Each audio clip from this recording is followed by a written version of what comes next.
Good morning. आज इतना पीछे सर्दी लगती है।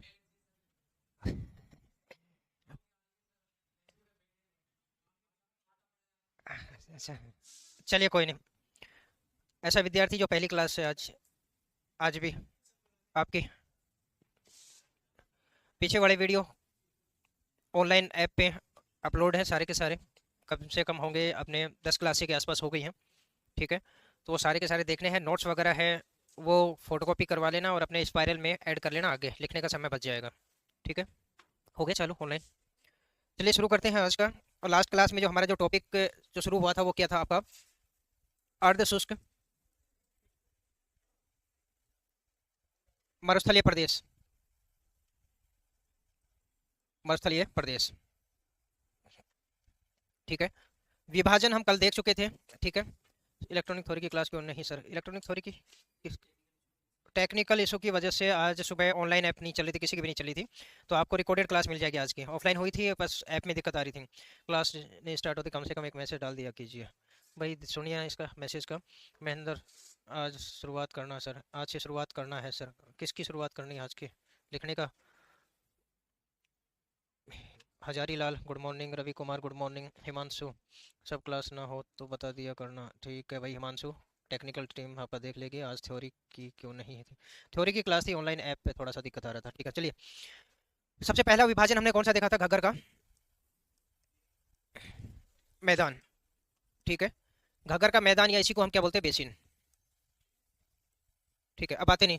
अब ध्यान देना, काफी बार अगर पूछ लिया जाए कि अरावली के पश्चिम में सबसे उपजाऊ मैदान अगर कोई जाना जाता है तो किसको माना जाता है? घग्गर के मैदान को। ध्यान रखना, काफी बार पूछ लिया जाता है कि भाई अरावली के पश्चिम में या पश्चिमी मरुस्थलीय प्रदेश का, ऐसे कर दीजिए पश्चिमी मरुस्थलीय प्रदेश का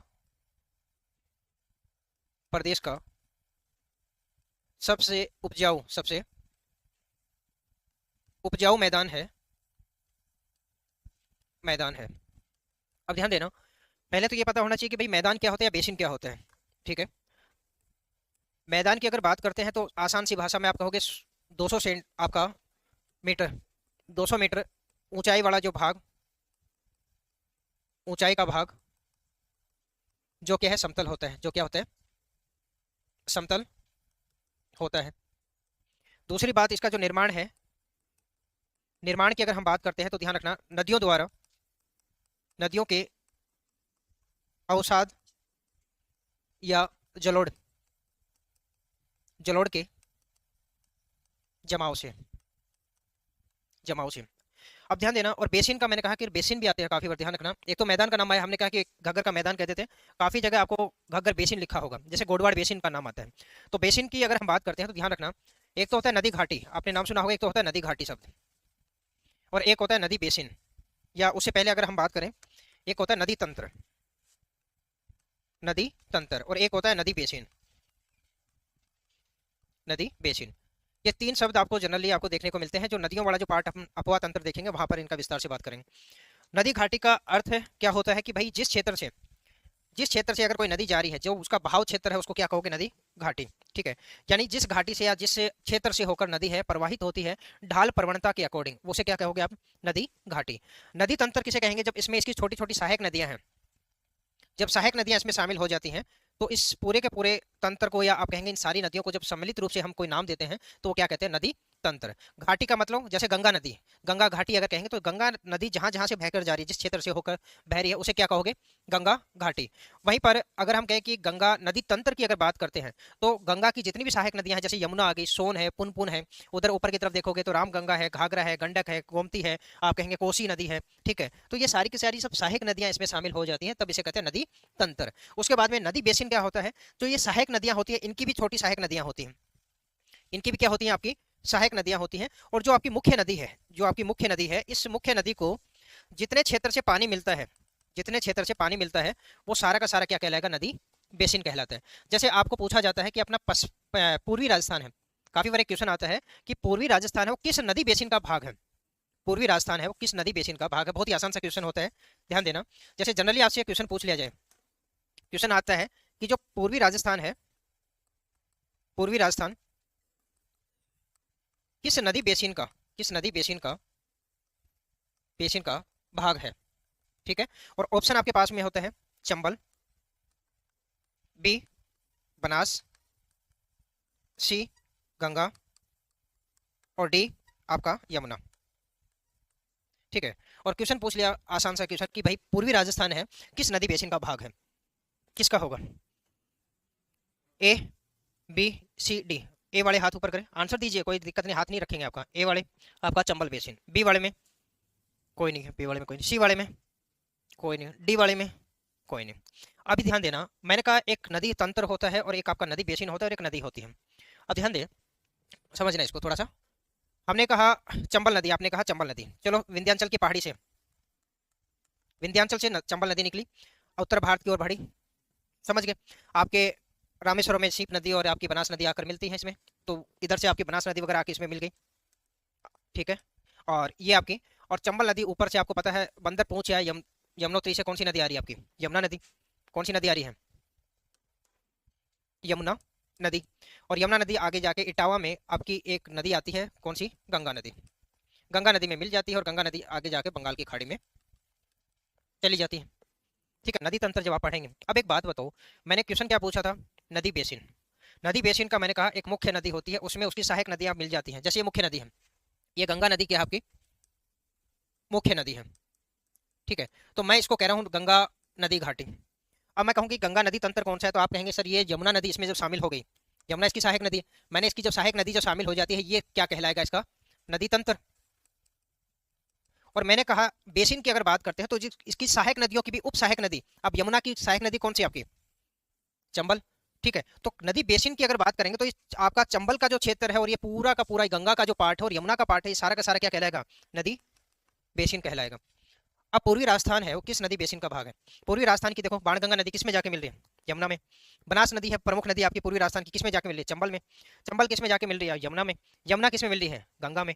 तो ध्यान रखना पूर्वी राजस्थान आपका किसका, किस बेसिन का भाग होगा? गंगा नदी बेसिन का भाग होगा। क्योंकि इतने आसान से क्वेश्चन है, क्यों गलत क्यों हुआ? क्योंकि आपको ये नहीं पता नदी घाटी क्या है, नदी तंत्र क्या है, नदी बेसिन क्या है। तो यहाँ पर जो आपका आंसर होगा क्या होगा? गंगा बेसिन। ठीक है, तो ऐसे बहुत से आसान क्वेश्चन आते हैं, बस ये है कि अपने को ये लगता है गंगा अपने राजस्थान में तो आती नहीं है, तो नदी बेसिन में शामिल क्यों होगी? ठीक है, तो वैसे ही अगर हम कहें जो घग्गर नदी बेसिन है, अब एक बात हो, घग्गर है, घग्गर का उद्गम तो कहाँ से हो गया आपका? शिवालिक की पहाड़ी से, हिमाचल प्रदेश से अपने राजस्थान में प्रवेश की, और जितने क्षेत्र में वो नदी जाती है और जितने क्षेत्र से नदी को पानी मिलता है, उस सारे के सारे क्षेत्र को हम क्या कहते हैं? नदी बेसिन।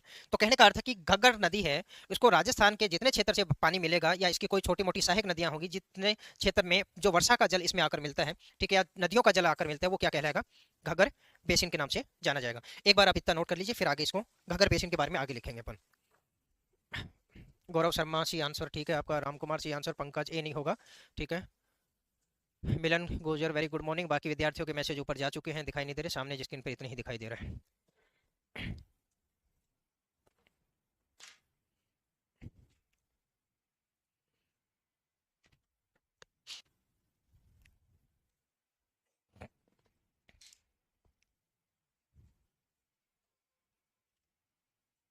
महेंद्र कुमार मीणा, कितने पेज हो चुके? ये पहला ही पेज चल रहा है आज की क्लास का महेंद्र, बाकी तो पेज मैंने गिने नहीं विद्यार्थियों के, रजिस्टर के लगभग कितने पेज हो चुके हैं? गिनना कोई, आज के नहीं, पूरे शुरू से लेके अभी तक।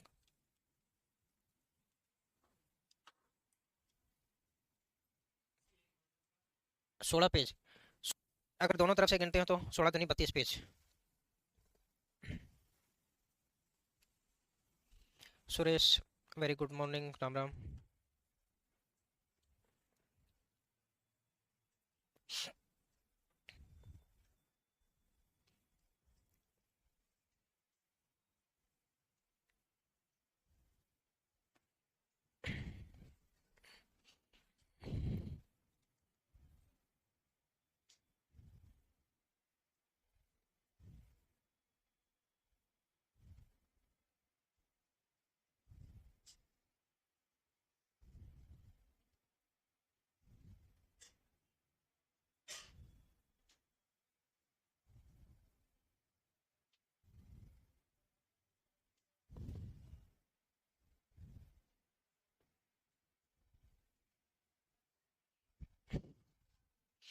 हाँ, टेक्निकल वाली क्लास हुई थी धर्मेंद्र, लेकिन आज टेक्निकल इशू हो रखा था, टेक्निकल इशू क्या होता है, जितनी भी ऐप होती हैं उसको यहाँ से तो क्या होता है कि ऐप अपन बनवाते हैं तो जैसे क्लासमेट जो ऐप होती है जो उसके संचालन अलग संस्था द्वारा किए जाते हैं।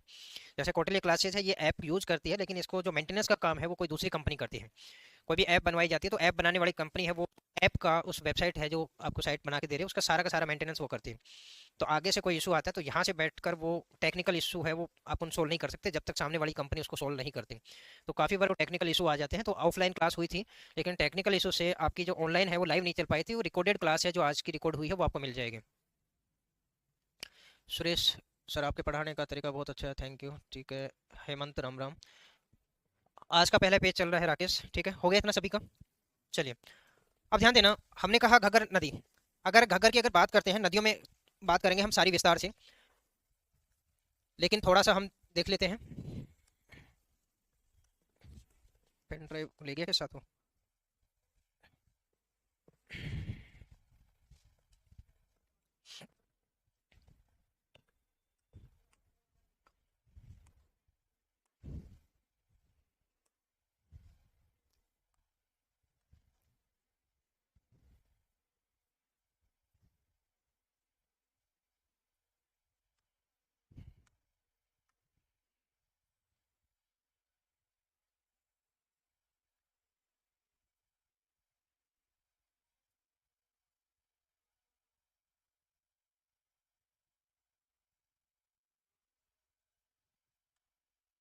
अब ध्यान देना, इसमें आपको दिखाई दे रहा है ऊपर गंगानगर हनुमानगढ़, और मुख्यतः यही पार्ट इसका क्या होगा, इस बेसिन के अंतर्गत शामिल होगा। अब ध्यान देना, हिमाचल प्रदेश में आपको एक पहाड़ी क्षेत्र आपको देखने को मिलता है जिसे आप क्या बोलते हैं, शिवालिक की पहाड़ी। क्या बोलते हैं, शिवालिक की पहाड़ी। शिवालिक पहाड़ी क्या होता है, शिवालिक पहाड़ी तो आप क्या कहते हैं, शिवालिक हिमालय, क्योंकि हिमालय को बात करते हैं तो चार भागों में, सबसे ऊपर ट्रांस हिमालय, फिर वृद्ध हिमालय, फिर लघु हिमालय, फिर क्या आता है, शिवालिक हिमालय। हिमालय की सबसे दक्षिणी श्रेणी है वो क्या कहलाती है, आपकी शिवालिक श्रेणी। उसी का एक पार्ट है आपकी शिवालिक की हिमालय, शिवालिक पहाड़ी। उसी में आप कहेंगे एक नदी बहती है जो यहाँ से उद्गम होती है हिमाचल प्रदेश से, ठीक है। यहाँ से उद्गम होकर ये क्या है, आपके दो पार्ट हैं आपके, यहाँ पर एक गंगानगर और एक हनुमानगढ़। इधर का जो ये पार्ट है ऊपर का, ये पार्ट आप कहेंगे, ये जो पार्ट है आपका ऊपर का, ये क्या है आपका, गंगानगर हनुमानगढ़ का पार्ट है।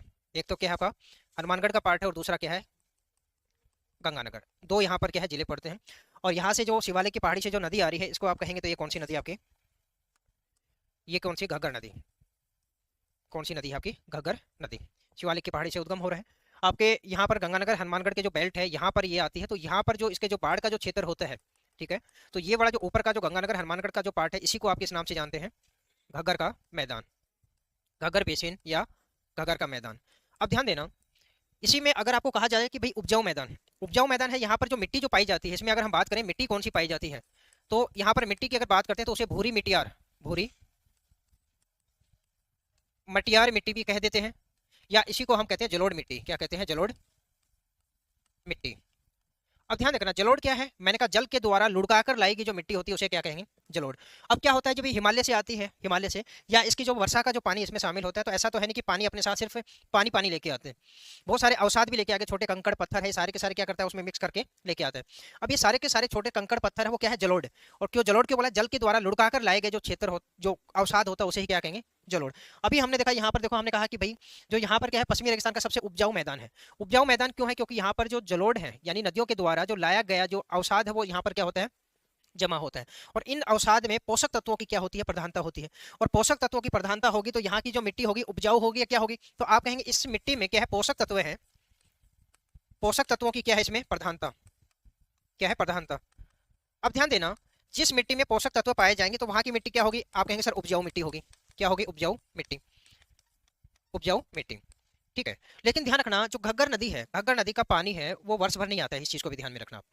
घाघर नदी का पानी वर्षा काल में घाघर नदी का पानी आता है, ठीक है। और वर्षा के दौरान यहाँ पर पाकिस्तान में यहाँ पर क्या है, अब्बास फोर्ट, यहाँ पाकिस्तान का एक क्षेत्र पड़ता है पाक में, क्या है, अब्बास फोर्ट, अब्बास फोर्ट। तो अगर बाढ़ आती है, बाढ़ का पानी आता है तो ये अब्बास फोर्ट तक चला जाता है, नहीं तो ये यहीं पर राजस्थान में आकर क्या है, रह जाता है। और जब ये पानी सूख जाता है, इसका जो पार्ट है उसे क्या कहा जाता है, नाली। इस घग्गर नदी का, इस घग्गर नदी है, इसके जो नदी के पार्ट को, नदी के पार्ट को हनुमानगढ़ में, हनुमानगढ़ में क्या कहा जाता है, नाली। क्या कहा जाता है, नाली कहा जाता है। जैसे मेरा एक समय है सूरतगढ़ में, वहाँ पर मैं 3 साल रहा हूँ। तो वहाँ के लोग हैं, जब बारिश आती है तो वो ये नहीं कहते कि नदी आ गई, वो कहते हैं आज नाली आ गई। नाली आने का मतलब क्या है कि जहाँ से गंगा, ये आपकी घग्गर नदी बहती है, उस वाले पार्ट को क्या कहते हैं, नाली। जब ये नाली सूख जाती है तो लोग इसके बीच में क्या फसल लगाते हैं, खेत करते हैं। वहाँ पर जाकर ये नहीं कह सकते ये घग्गर नदी यहाँ से बहती है, तो वहाँ पर खेत दिखाई देंगे आपको। ठीक है।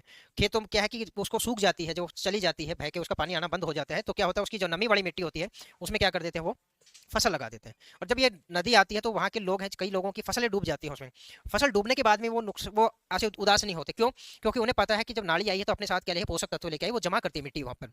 तो इस बार उनको लगता है कि इस बार क्या है, फसल हो सकता है कि कम पैदावार है या नष्ट हो गई, अगली बार वो दुगनी पैदावार देती है, क्योंकि उसमें पोषक तत्वों की क्या होगी, जमा हो गई। तो इसलिए ध्यान रखना। तो यहाँ का जो नदी का जो पार्ट होता है उसे स्थानीय भाषा में, यहाँ कहें हनुमानगढ़ में किस नाम से जाना जाता है, नाली के नाम से जाना जाता है। उसके अलावा ध्यान रखना, इसी मैदान में अगर पूछा जाए, इस घग्गर बेसिन में सिंचाई का, तो मैंने कहा कि ये एक निश्चित समय वर्षा के काल में क्या है, ये बहती है। तो वर्षा खत्म होगी तो इसका बहना कम हो गया, तो उत्पादन कैसे होता है? तो ध्यान रखना, आपको कहेंगे कि पहले मतलब घग्गर नदी के अलावा इस मैदानी क्षेत्र में आपको दो प्रमुख नहरें आपको दिखाई देती है। तो गंग नहर, ठीक है, गंग नहर का प्रभाव इतना ज्यादा नहीं रहा है। उसके अलावा एक महत्वपूर्ण, जिसको राजस्थान की जीवन रेखा आप कहते हैं, कौन सी? इंदिरा गांधी नहर। तो इंदिरा गांधी नहर से यहाँ पर क्या है, सिंचाई की सुविधा है वो प्राप्त होती है। तो आप कह सकते हैं कि भाई इसी मैदानी क्षेत्र में, आप कह सकते हैं इस मैदानी क्षेत्र में, इस क्षेत्र में, इस क्षेत्र में गंग नहर, गंग नहर एवं एवं इंदिरा गांधी, इंदिरा गांधी नहर से सिंचाई की सुविधा, सिंचाई की सुविधा सुविधा प्राप्त होती है, सिंचाई की सुविधा प्राप्त होती है। अब एक बात बताना, एक क्वेश्चन और पूछा जाता, बग्गी, एक नाम आता है इसी क्षेत्र में, बग्गी नाम, एक नाम आपको सुनने को मिलेगा, बग्गी। क्या नाम मिलेगा? बग्गी। ठीक है। काफी बार क्वेश्चन पूछ लिया जाता है कि बग्गी क्या है। तो बग्गी की अगर हम बात करते हैं तो आप कहेंगे घग्गर मैदान का, घग्गर मैदान का उत्तर पूर्वी या उत्तर पूर्वी, उत्तर पूर्वी उपजाऊ भूमि का क्षेत्र, उपजाऊ भूमि का क्षेत्र कहलाता है, क्षेत्र कहलाता है। अब एक बात बताना, घग्गर नदी की सर से अगर हम कहें ये क्या आपकी नॉर्थ है, ये कौन सी दिशा है, साउथ है, ये क्या आपकी ईस्ट है, और ये क्या है आपकी वेस्ट है। दिशाओं का तो पता ही, शुरू से बात करते आ रहे। अब मैं कहूँ ये दिशा है, ये दिशा, इधर का जो ये पार्ट है, ये पार्ट है, ये मैं कहूँ इस घग्गर बेसिन का उत्तर पूर्वी भाग है, नहीं है? देखो है। अब एक बात बताओ, घग्गर नदी भी किधर से आ रही है आपकी? इधर से प्रवेश कर रही है। इंदिरा गांधी नहर है वो भी किधर से प्रवेश कर रही है? इधर से प्रवेश कर रही है। गंग नहर है वो भी किधर से प्रवेश कर रही है? इधर से। तो कहने का मतलब पानी की आवक है सारी की सारी, अगर गंगानगर हनुमानगढ़ के बेल्ट में देखते हैं तो किस दिशा से आ रही है? उत्तर पूर्व दिशा से। तो उत्तर पूर्व दिशा में पानी है, वो भी घग्गर नदी जब अवसाद लेके आएगी तो सर्वाधिक अवसाद है वो शुरुआत वाले क्षेत्र में ही क्या होंगे, यहाँ पर जमा हो जाते हैं, इधर वाले भाग में। तो स्वाभाविक सी बात है, उपजाऊ भूमि का क्षेत्र भी कहाँ होगा? शुरुआत वाले भाग में। सिंचाई की सुविधा आपके पास में, उपजाऊ है, जो आपकी नदी आती है, जो घग्गर नदी, तो बाढ़ लाती है, तो सबसे ज्यादा जो अवसाद है उसका जमाव भी कहाँ करती है? इसी उत्तर पूर्वी भाग में। तो उपजाऊ मैदान भी कहाँ पर होंगे? इस पूरे क्षेत्र में, उत्तर पूर्वी भाग में। और इसी उत्तर पूर्वी भाग को आप किस नाम से जानते हैं? बग्गी के नाम से। तो काफी बार क्वेश्चन पूछ लिया जाता है कि बग्गी क्या है, तो बग्गी आप कहेंगे घग्गर मैदान का जो उत्तर पूर्वी भाग का जो उपजाऊ मिट्टी का जो मैदान है उसे ही आप क्या कहते हैं? बग्गी। काफी बार पूछा जाता है कि नाली क्या है, तो आप कहेंगे घग्गर नदी का जो बहाव क्षेत्र है, बहाव क्षेत्र है, जिसे स्थानीय भाषा में हनुमानगढ़ में क्या कहा जाता है? नाली के नाम से। मिट्टी की अगर बात करें तो आप कहेंगे कौन सी मिट्टी? भूरी मिट्टियार मिट्टी, या आप कहेंगे ये कौन सी मिट्टी? आपकी जलोढ़ मिट्टी। ठीक है। उसके अलावा अगर पूछ लिया जाए कितने आपके जिले शामिल होते हैं, तो आप कहेंगे 2 जिले शामिल होते हैं इसमें, एक हनुमानगढ़ और एक आपका क्या है? गंगानगर। पहले इसमें अनूपगढ़ भी शामिल हुआ था, लेकिन अनूपगढ़ को आपने वापस से क्या कर दिया? समाप्त कर दिया। तो अभी क्या है, इसमें 2 ही आपको देखने को मिलेंगे। उसके अलावा घग्गर अगर पूछा जाए कि उद्गम कहाँ से हो रहा है, तो आप कहेंगे शिवालिक की पहाड़ी से। लास्ट कहाँ जाती है? अब्बास फोर्ट तक। नदी के बारे में ज्यादा बात यहाँ पे नहीं कहूँगी, क्योंकि अपने जो अपवा तंत्र अपन बात करेंगे तो वहां पर पूरा विस्तार से हमें वहां पर देखना है। ठीक है। इतनी बात समझ आई? कोई दिक्कत इसमें? यही आपके सारे के सारे, इससे ज्यादा क्वेश्चन आपके नहीं पूछे जाते हैं। तो यही है, एक तो आपका क्या है, नाली के बारे में पूछा जाता है, एक आपके बग्गी के बारे में पूछा जाता है, एक मिट्टी कौन सी पाई जाती है ये पूछा जाता है, एक जिला पूछा जाता है, एक प्रमुख आपकी नदी है वो देखी जाती है कि वो कहाँ पाई जाती है। ठीक है। और एक यहाँ पर अगर सिंचाई की सुविधा की अगर बात करें तो आप कहेंगे गंग नहर है, और एक आपकी कौन सी? इंदिरा गांधी नहर है। ठीक है। इसको नोट कर लीजिए, इसी फॉर्मेट में नोट कर लेंगे, या पॉइंटों में लिखवाना है वो भी बता दीजिए मेरे को। पॉइंटों में लिखवाना है तो ये डायग्राम है, ये घर पे बनाओगे? चलो जल्दी से आप बना लीजिए, जिसको बनाना है जल्दी से। अगर डायग्राम ऐसा नहीं बनता है तो मैं पहले बता रहा हूँ, ऐसा सा एक आपको बनाना है। ठीक है। यहाँ पर पहाड़ी बना लेना, ये ऐसी नदी निकाल देना और ऐसा बना लेना, बस इतना ही करना है। ऐसा जरूरी नहीं है कि आपको इसी प्रकार का एक अच्छा सा डायग्राम बने। तो ध्यान रखना। अब एक बात बताओ मेरे को, इस पूरी इन्फॉर्मेशन जो हमने पढ़ी घग्गर के मैदान में, कोई रटने वाला है क्या इसमें? कोई भी जानकारी आपको रटने वाली नहीं। अगर आप में दिमाग है, समझ है, तो ध्यान रखना। अब आपको पूछे बग्गी क्या होती है, सीधा आपके दिमाग में उत्तर आएगा कि भाई वो क्यों है, रीजन है उसके पीछे का। ठीक है, नाली क्यों बोला जाता है, इसके पीछे का रीजन है। ठीक है, आप कहेंगे सर नहर है, तो इस नहर वाले में तो आपको पता ही है कि दो नहर हैं प्रमुख रूप से। ठीक है, तो रटने का कोई भी इसमें कॉन्सेप्ट आपको देखने को नहीं मिलेगा। पॉइंट में लिखवा देंगे हेमंत, पॉइंट में लिखवा देंगे हेमंत सैनी। ठीक है सर, बफरिंग होती है क्लास से सरजीत, चलो ठीक है, मैं देखता हूँ। एक बार आप अपना नेट चेक कीजिए, उसमें पूरे नेटवर्क आ रहे हैं क्या। Hemant Saini sir, offline class में कितने स्टूडेंट हैं। ऑफलाइन में गिने तो नहीं, पर पीछे तक भरे दिख रहे हैं वैसे। सीट एक ही खाली है पीछे। ठीक है, वीडियो 1 वीडियो 2 कहाँ है, क्या है चेतन, आपको मिल नहीं रहे क्या, मैं समझा नहीं क्या कहना चाह रहे हैं हम। ऐप में वीडियो 1 और वीडियो 2 नहीं है कि शुरुआत वाले हैं, नए वाले विद्यार्थी मिल रहे सारे। आप एक बार वापस से चेक करना, वीडियो डले हुए हैं चेतन इसमें।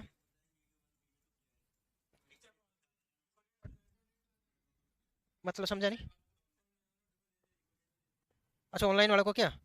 अच्छा, एक में रिकॉर्डेड होगा और एक में लाइव होगा, भाई मेरे को नहीं पता है। मतलब समझा नहीं मैं, एक तो क्या ये लाइव चल रहा है, ये मिल रहा है बच्चों को। इसके अलावा दो और हैं अलग, वो पहले जो रिकॉर्ड किए हुए हैं वो दे रहे हैं भाई। अच्छा, जनवरी में देखो, इसमें कहाँ गए भाई चेतन, उसमें तीन अलग अलग क्लासें मिल रही हैं आपको। जो क्लास आपको अच्छी लगती है वो आप देख लीजिए, जहाँ आपको जो टॉपिक जहाँ समझ आ रहा है वो बस आपके लिए फ़ायदा है। आपको एक नहीं, दो नहीं, तीन तीन कोर्स एक साथ मिल रहे हैं। दो कोर्स आपके रिकॉर्डेड है, और ये जो कोर्स है ये आपका लाइव।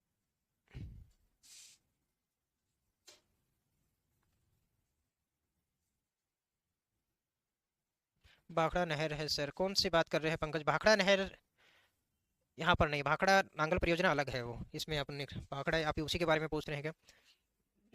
सरजीत क्लास बफरिंग हो रही है, एक बार रिफ्रेश कीजिए, बाकी मैं एक बार और दिखा देता हूँ। हाँ, पॉइंट में वीरेंद्र मीणा लिखवा रहे हैं, पॉइंट में एक बार, ये है ना, पॉइंट में भी लिखवा दे रहे हैं। हाँ जी, वो अलग है, वो मैं बता दे रहा हूँ, वो अलग चीज़ है।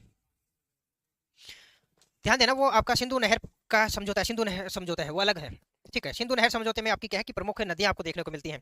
जैसे सिंधु है एक तो, सिंधु की सहायक नदी झेलम है, चेनाब है, रावी, व्यास, सतलज, ये नदियां हैं टोटल, ये मिलके एक तो सिंधु और पांच इसकी सहायक नदियां, टोटल 6 नदियां हो जाती हैं। ऊपर वाली जो 3 नदियां हैं, जिसमें सिंधु है, झेलम और चेनाब है। ठीक है, इसमें भारत में इसका बहुत छोटा भाग लद्दाख से होकर निकलते हैं। ठीक है, बाकी जो नीचे वाली है आपकी आपकी सतलज है, रावी है और व्यास, ये सारी की सारी कहाँ पे, भारत में होती है। ऊपर वाली जो 3 नदियां हैं उसका 20% पानी है वो भारत कहाँ में लेगा, 80% कौन लेगा, पाकिस्तान। ये समझौता हुआ था। अब वो जाती कहाँ से है, भारत के बीच में से। पहले क्या है, भारत उसका जो समझौता किया था, अब उसमें कहा कि मैं ये समझौता नहीं मान रहा, अब मैं क्या करूंगा, बांध बनाऊंगा। ठीक है, अब क्या होता है कि अब पाकिस्तान सबसे ज्यादा जब टेंशन में क्यों आ जाता है, सिंधु नदी समझौता है उसकी जब टूटने की बात आती है तो पाकिस्तान की हवा टाइट हो जाती है। क्यों हो जाती है उसकी, क्योंकि ध्यान रखना, सिंधु नदी की अगर बात करें, पाकिस्तान को नहरों का देश कहते हैं। पाकिस्तान है उसको नहरों का देश कहते हैं। उसकी क्यों कहा जाता है उसको, एक बार ये बना लीजिए, मैं बता दे रहा हूँ। क्योंकि पाकिस्तान में एक ही नदी बहती है, मुख्य नदी कौन सी, सिंधु नदी। और सिंधु नदी का बहाव क्षेत्र पश्चिम में है, और पाकिस्तान सारा का सारा पूर्व में, सॉरी पश्चिम में है, और ये बहती पाकिस्तान के कहाँ, पूर्व में। ठीक है, एकमात्र नदी है जो पाकिस्तान के पूर्व से होकर बहती, पश्चिम में सारा का सारा पाकिस्तान फैला हुआ है, और इसके पश्चिम में एक भी नदी नहीं है। अब ये क्या करता है, इस पूर्वी जो आपकी सिंधु नदी है, इससे नहरें निकालता है पश्चिम में सारी की सारी, और यहीं का पानी पूरे पाकिस्तान में सप्लाई करता है। अब एकमात्र नदी, और इसका पानी अगर भारत रोक ले तो पाकिस्तान तो प्यासा मर जाएगा। ठीक है, कुछ नहीं बचेगा। इसलिए क्या होता है कि पाकिस्तान जब भी सिंधु समझौता आता है, जब भी भारत कहता है सिंधु समझौता हम रद्द करेंगे, तो पाकिस्तान खत्म के बराबर। और जिस दिन भारत ने ऐसा कर दिया, तो मुश्किल से 2-4 महीने जिएगा पाकिस्तान, उसके बाद में खत्म है। हेमंत सर, एग्जाम से पहले हो जाएगा बिल्कुल भाई। जब आपको बोल रहे हैं, अगर क्लासें कम रहेंगी तो आपकी 4-4 5-5 घंटे के कंटिन्यू लगाएंगे। टेंशन क्यों ले रहे हो, पेपर से पहले करवाएंगे। अभी 2 घंटे की चल रही है, लगा कि सिलेबस है थोड़ा सा बचा है, समय कम है, तो बिठाएंगे आपको सुबह से लेकर शाम तक यहाँ पर। खाना वाना लेके आना अपना, मेरा भी पैक कर लेना, मैं भी खा लूंगा। हो गया इतना। ये जल्दी करें, थोड़ा सा पॉइंटों में भी लिखना है, तो फिर वहां पे भी अपने को समय लगेगा। भाखड़ा नहर अलग है, भाखड़ा नहर अलग है भाई पंकज। वो अपने नहर की अगर बात करेंगे ना, नहरों की, नदी में भाखड़ा नहर नहीं शामिल होती। जगह हरी के बांध से तो कौन आपकी आ रही है, इंदिरा गांधी नहर, जिसमें आपके जो व्यास नदी आकर मिलती है इसमें, किसमें आपके, सतलज नदी में, वहां पे आपने बांध बनाया हरी के बांध, वहां से आपने क्या है निकाला है इसको। ठीक है, हो गया सबका, चलिए मैं पॉइंटों में लिखा दूं। ये खत्म, हटाओ इसको, कोई काम का नहीं है। जिसको पॉइंटों में लिखना है जल्दी लिखेंगे, थोड़ा सा साथ साथ लिखते रहे, समय बचे। पहला पॉइंट लिखें, उसमें लिखे नाली। हनुमानगढ़ में, हनुमानगढ़ में घग्गर नदी के बहाव क्षेत्र को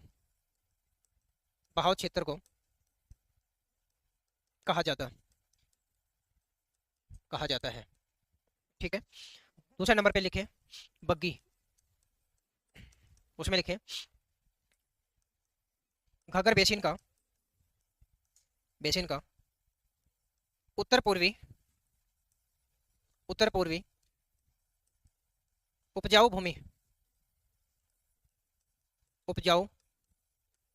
भूमि का क्षेत्र है। उपजाऊ भूमि का क्षेत्र है। वहीं पे लिखना इस क्षेत्र की प्रमुख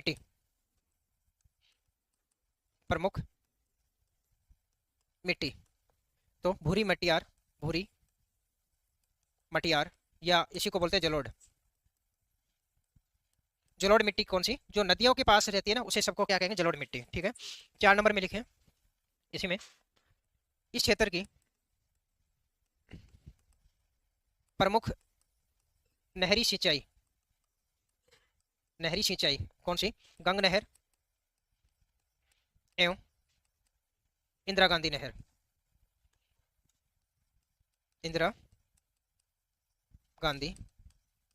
नहर। ठीक है। उसमें लिखे 5 नंबर में घग्गर नदी शिवालिक हिमालय हिमाचल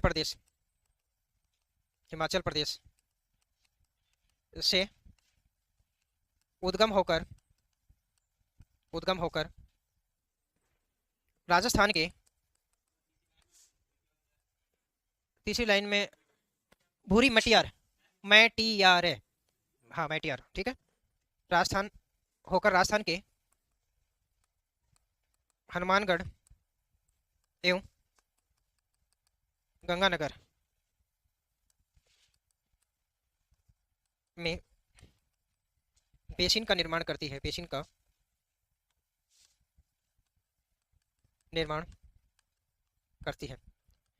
देखो, ज्यादा हम नहीं लिख रहे हैं यहाँ पर घग्गर नदी के बारे में, क्योंकि घग्गर नदी पढ़ेंगे वहां पे बहुत ही विस्तार से देखेंगे हम।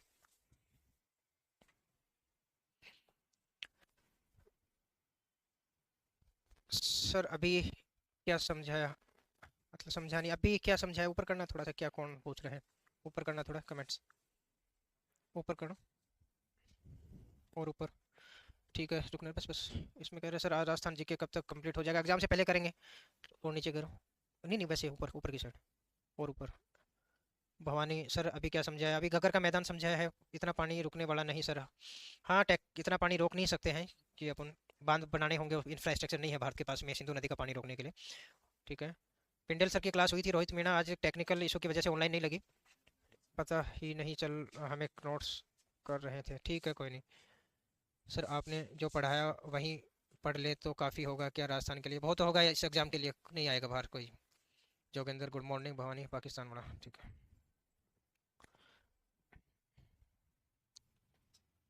हो गया।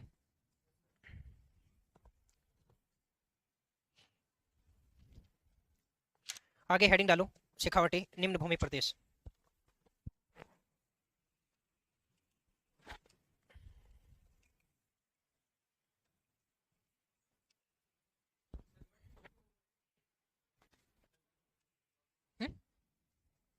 क्या कह रहे हो? मृत नदी इसलिए बोला जाता है कि भाई कुछ बारिश के समय में आती है, उसके बाद में मर जाती है मतलब पानी रुक जाता है, साफ हो जाता, मतलब सूख जाती है। ठीक है। करेंगे जब नदियां पढ़ेंगे वहाँ पे, और भी बहुत सारी जानकारी, इतनी नहीं है इसको, बहुत सारी जानकारी है इसमें। ठीक है। और मृत नदी इसलिए भी है कि जो इसी को क्या बोला जाता है, सरस्वती नदी, जो द्वस्वती नदी बहती थी, उसी का ही क्या है, रूप माना जा रहा है इसको भी अभी। ठीक है। तो वहाँ पे उसकी विस्तार से चर्चा करेंगे। चले आगे, हेडिंग डालो, शेखावाटी निम्न भूमि। 2 नंबर लिखना, शेखावाटी निम्न भूमि प्रदेश, निम्न भूमि क्षेत्र, निम्न भूमि क्षेत्र। ठीक है। अब ध्यान देना, शेखावाटी की अगर बात करें, इसका विस्तार की अगर बात करते हैं, इस क्षेत्र के विस्तार की, कि विस्तार कहाँ कहाँ पर है, तो शेखावाटी में कितने जिले शामिल होते हैं?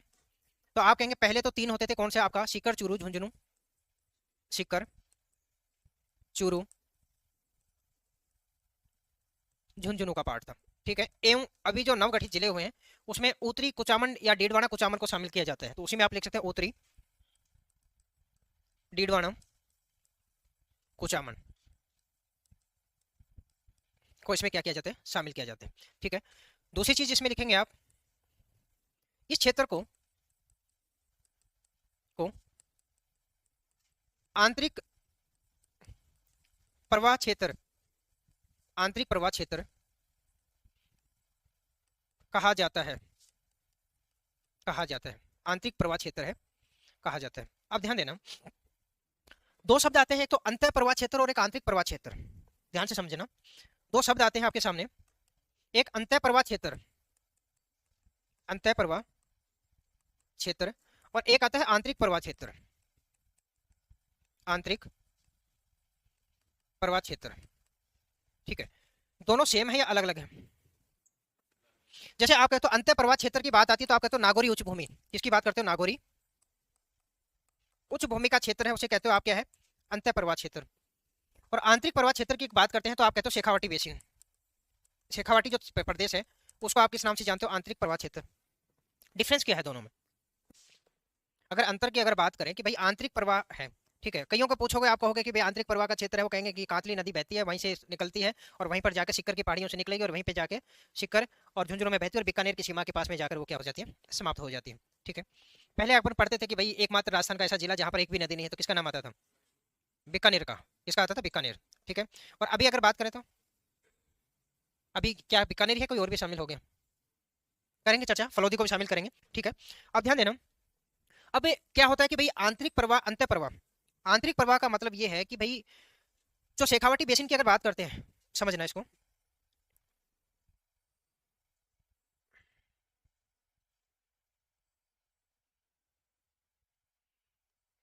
ये मान लेते हैं शेखावाटी बेसिन है, क्या है? शेखावाटी बेसिन, इसी को आपने मान लिया शेखावाटी बेसिन। ठीक है, अब क्या होता है जब वर्षा का पानी यहाँ पर आता है, समझना इसको, तो आप कहेंगे सर जब वर्षा होती है, जब वर्षा होगी तो होना ये चाहिए कि जब वर्षा होगी तो पानी का जो भाव है, पानी जो यहाँ पर गिरेगा वो पानी बहकर कहाँ चलना चाहिए? आगे की तरफ जाना चाहिए, ढाल प्रवणता के अनुसार, जिधर ढाल होगा उधर। ठीक है, लेकिन होता क्या है कि भाई शेखावाटी बेसिन की जब आप बात करेंगे तो शेखावाटी बेसिन में आपका क्षेत्र में क्या होता है कि इसके आंतरिक भागों में चूना पत्थर की चट्टानें पाई जाती हैं, जिप्सम की चट्टानें कह सकते हैं। अब आप कहेंगे कि यहाँ पर इस क्षेत्र में क्या है, नीचे की जब भूमि के अंदर है एक परत पाई जाती है, जिप्सम की परत कह सकते हो या चूना पत्थर की,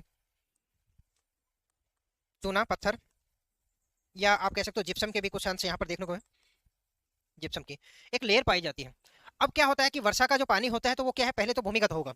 यहाँ पे वर्षा का पानी है तो आप कहेंगे वर्षा का पानी पहले क्या होता है, यहाँ पर भूमिगत होता है, अंदर के भागों में ऐसे जाता है, अंदर के भागों में ऐसे जाएगा, दिशेगा।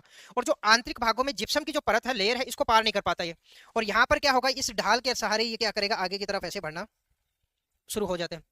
ठीक है, दूसरा एक बड़ा कारण जो माना जाता है, कुछ किताबें ये लिखती हैं, दूसरा बड़ा कारण है, जैसे आप सिक्कर की बात करेंगे और आप झुंझुनू की बात करेंगे तो यहाँ पर क्या है, अरावली, क्या है, अरावली का पार्ट है।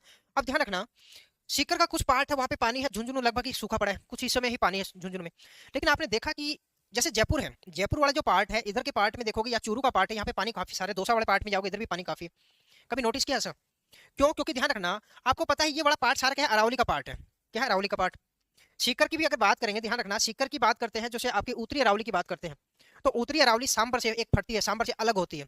ठीक है, एक तो जयपुर से इधर से अलवर होकर तिजारा होकर चली जाती है, और एक शाखा इसकी जयपुर से इधर सांबर से अलग फटती है, जो नागौर से होगी, नागौर से आपका झुंझुनू का पार्ट है, सीकर का पार्ट है, और इधर से होके क्या है, आगे बढ़ेगी, अरावली पढ़ेंगे वहां पर देखेंगे।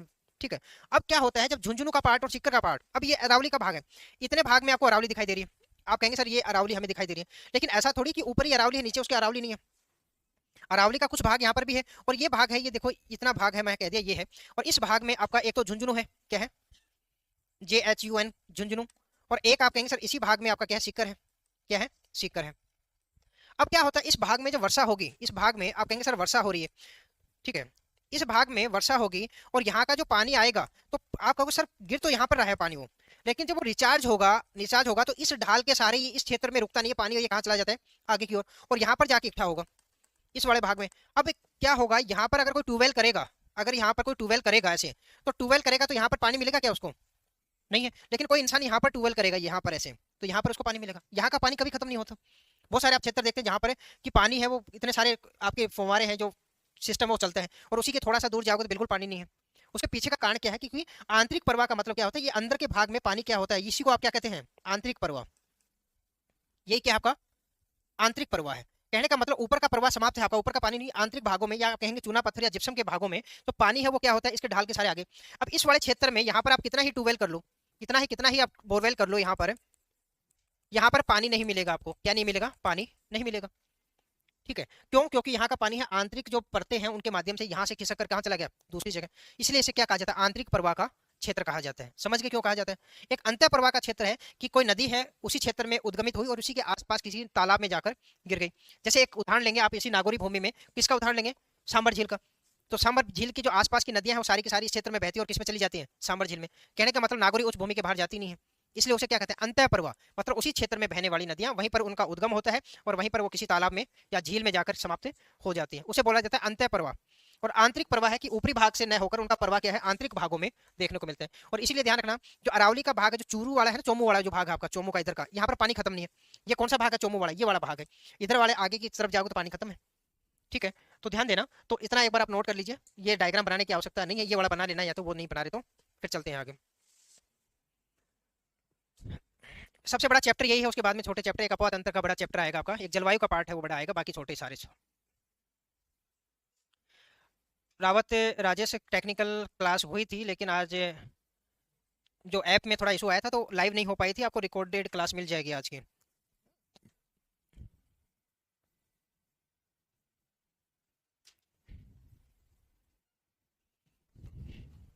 है हाँ, मारवाड़ में उधर चले जाएगा। हाँ,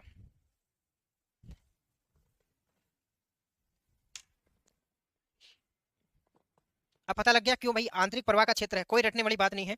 ठीक है, सारा का सारा क्या है? समझने का पार्ट है।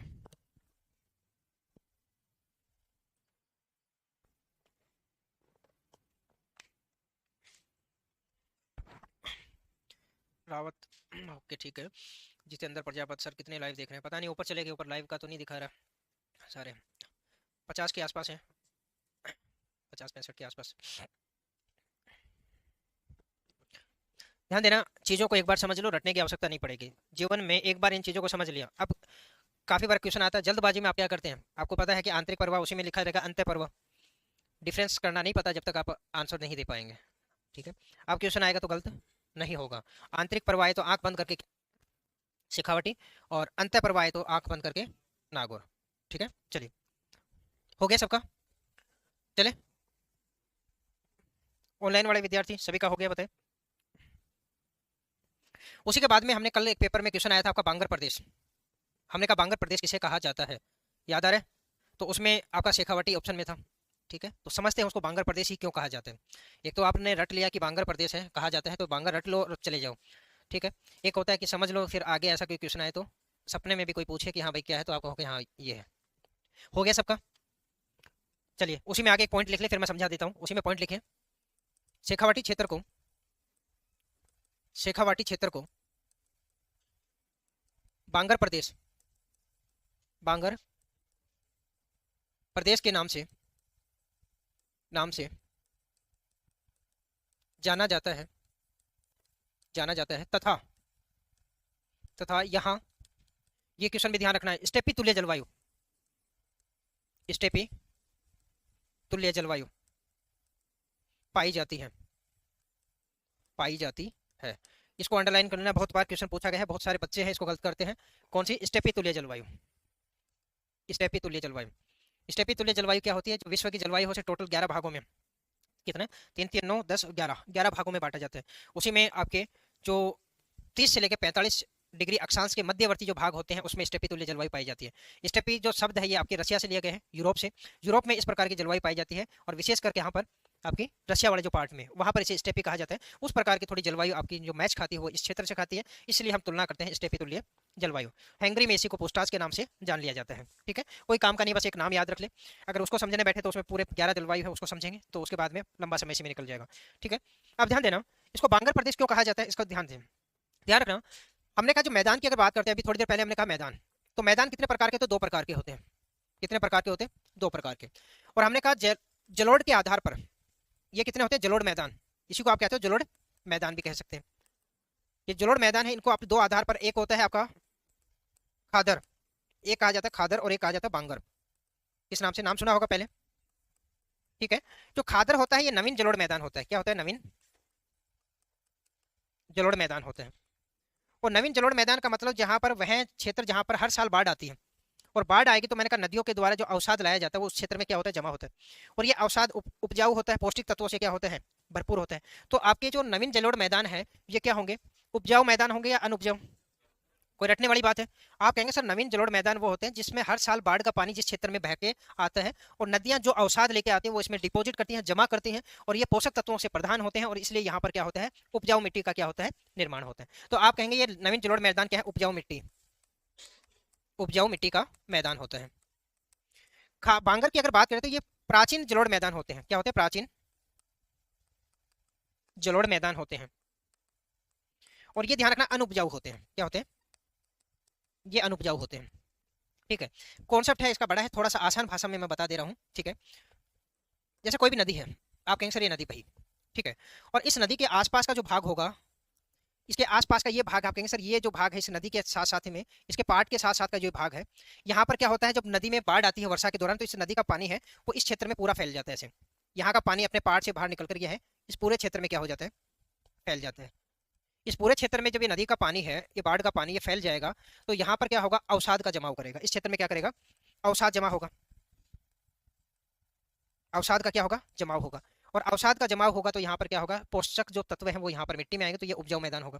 और इससे दूर का भाग होता है, नदी से दूर का भाग जहाँ पर बाढ़ का पानी, अब इसके दूर का भाग ये है, इसके दूर का भाग है ये जो भाग है ये ऊंचाई वाला भाग है, ये क्या है, ऊंचाई पर स्थित भाग है, ऊंचाई पर भाग है, ये भी कहाँ, ऊंचाई पर स्थित है, ये भाग का है ऊंचाई पर।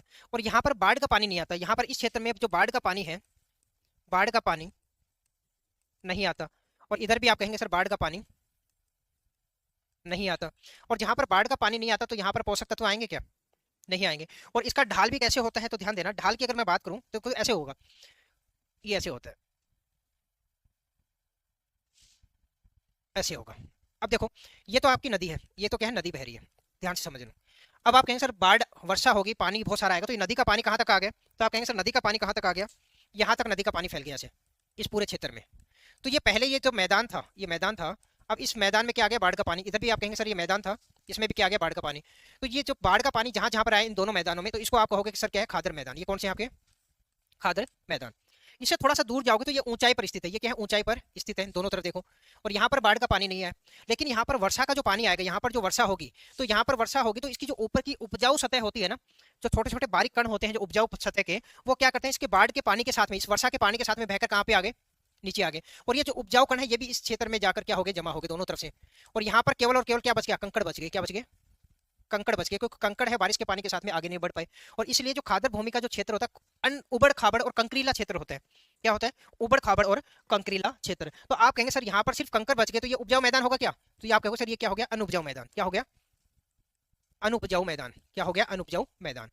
अब अगर आपसे पूछ लिया जाए शेखावाटी क्षेत्र, मैंने कहा हर चीज लिखवाई नहीं जा सकती, कॉमन सेंस अपना वहां पे लगाना है, अपना जो विवेक है उसको काम में लेना है। अब अगर आपसे क्वेश्चन पूछा जाए कि भाई शेखावाटी क्षेत्र है, स्टेटमेंट दे दी जाए, ठीक है, एक अनउपजाऊ क्षेत्र है, अब अनउपजाऊ भूमि का क्षेत्र है, तो सही है या गलत है, सही है या गलत है, सही होगा। अब एक बात बताओ, हमने कहा शेखावाटी जो क्षेत्र है इसे हम क्या कहते हैं, बांगर प्रदेश। और बांगर प्रदेश क्या होता है, पुराने जलोढ़ मैदान होते हैं या प्राचीन जलोढ़ मैदान होते हैं जहां पर बाढ़ का पानी नहीं जाता। और जहां पर बाढ़ का पानी नहीं जाता ये क्या है, अनउपजाऊ मैदान है। और इसलिए आपको एक स्टेटमेंट दे दी जाए कि जो आपका शेखावाटी का जो क्षेत्र है वो अनउपजाऊ मिट्टी का मैदान है या अनउपजाऊ बेसिन कहलाता है, तो सही होगा या गलत, आप कहेंगे क्या होगा, सही होगा, सामने है आपके। और सही क्यों होगा, आपके सामने है, समझ गए क्या है क्या नहीं, क्यों ऐसे खादर, क्योंकि यहाँ पर जो कांतली नदी है, कांतली नदी है, पहले भाव क्षेत्र इसका बड़ा था, धीरे धीरे सिकुड़ता गया। अब कांतली नदी का जो भाव क्षेत्र है, सिर्फ तोरावाटी जो भाव जो क्षेत्र है वहीं पर जो इसके भाव क्षेत्र को कहा जाता है वहीं तक सीमित है। पहले क्या होता था, जो नदियां बहती थी, जैसे आप कहेंगे जो गंगा नदी की जो बात करते हैं, आज कहाँ जा रही है आपकी गंगा नदी की जब बात करते हैं तो बंगाल की खाड़ी में। एक समय ऐसा था जो गंगा नदी है आपकी इधर राजस्थान के पार्ट से होकर बहती थी, ऐसा नहीं कि शुरू से गंगा नदी वैसे वैसे जारी है। पहले अरब सागर में गंगा नदी गिरती थी। जब मालदा आप जब इंडियन ज्योग्राफी आप पढ़ेंगे, वहां पर एक आता है मेघालय के पठार के पास में, छोटा नागपुर और पठार है, और मेघालय के पठार में मालदा गैप का नाम सुनेंगे, जिसे राजमहल गारो गैप भी कहा जाता है। वहां की भूमि अचानक से नीचे धसी, और धसने से इस गंगा नदी का भाव क्षेत्र पश्चिम की बजाय किधर हो गया, पूरब में। तो पहले जो गंगा नदी बहती थी, तो इसी क्षेत्र में उसका क्या है, भाव क्षेत्र माना जाता है। तो कहते हैं कि प्राचीन जलोढ़ मैदान है वो यहाँ पर आपको देखने को मिलते हैं। अभी वर्तमान संदर्भ में क्या हो गई है, अन उपजाऊ मैदान के रूप में जाने जाते हैं, इसलिए हम इसको क्या कहते हैं, बांगर प्रदेश के नाम से जानते हैं। ठीक है, समझ आ गया तो अच्छी बात, नहीं समझ आया तो सिर्फ एक याद रख लेना, इसे क्या कहा जाता है, बांगर प्रदेश। और यहाँ पर जलवायु जो वनस्पति जो पाई जाती है उसे क्या कहते हैं, स्टेपी तुल्य जलवायु की वनस्पतियां, या स्टेपी तुल्य जलवायु। इतना सा नोट कर लीजिए, चलते हैं फिर। ये बड़ा नोट कर लेना ताकि आपको पता लग जाए। ये बड़ा कर सकते हो तो कर लेना, नहीं तो ऑप्शनल है।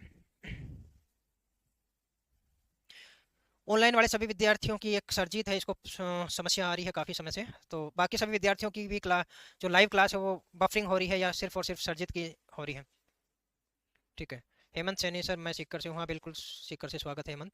ठीक है, जितेंद्र, हाँ जी ठीक है, ठीक है, हो गया सभी का। जितेंद्र, राधे राधे।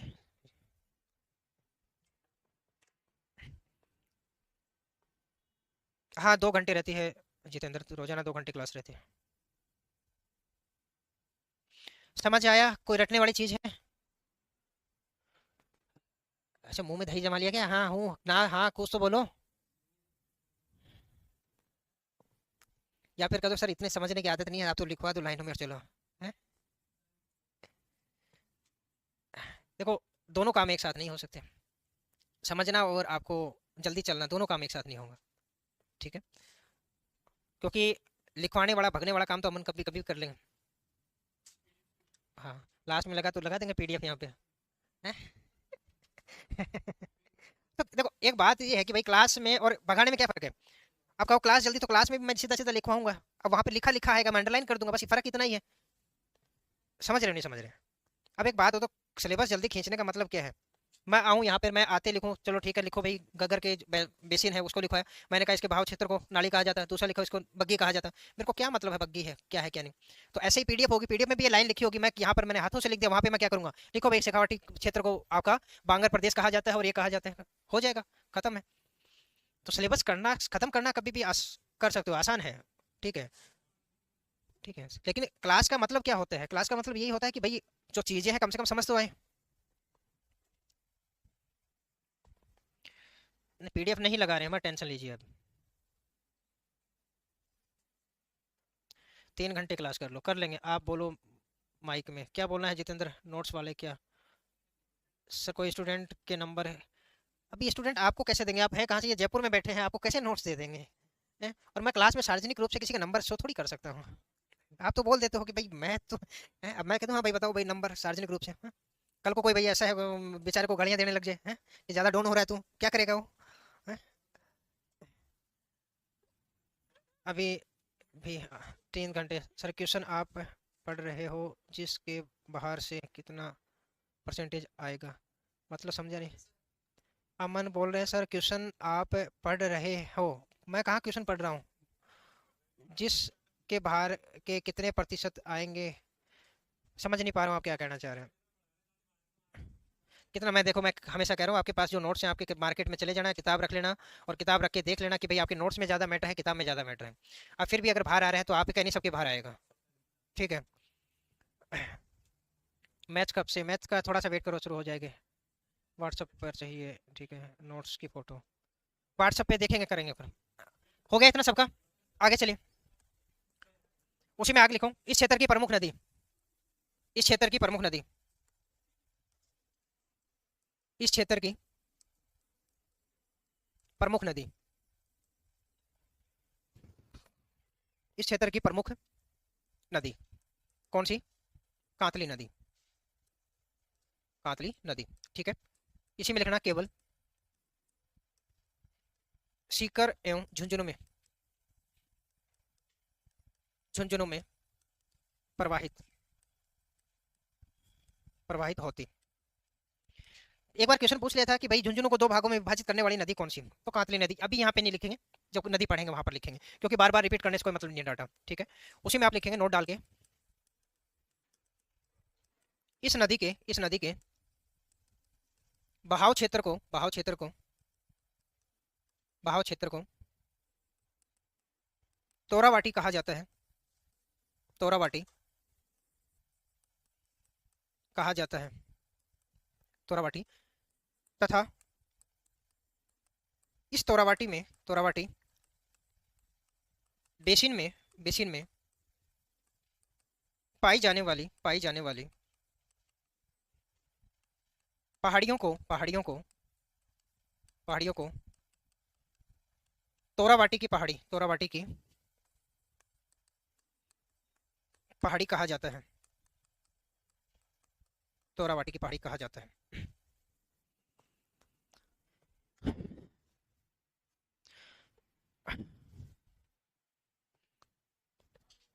तोरावाटी की पहाड़ी कहा जाता है। उसको सर मेरा ईमेल आईडी दे दीजिए। भाई कोई है जो ऐसा जो भाई इसको भाई नोट्स भेज सकता है? काफ़ी दिन से मैसेज किए जा रहे हैं।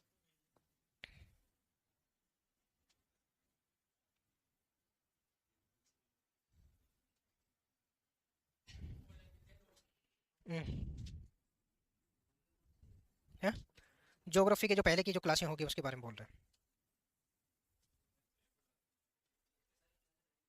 हैं? पीडीएफ डाला हुआ है।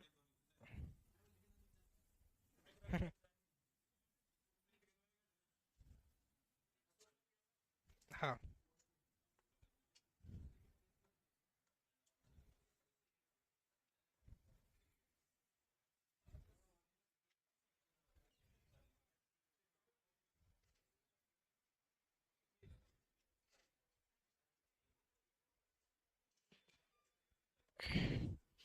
आप तो व्हाट्सएप ग्रुप बना दो सर। व्हाट्सएप ग्रुप का सर ने बोला है तो बना देंगे, जल्दी बना देंगे उसमें। जस्ट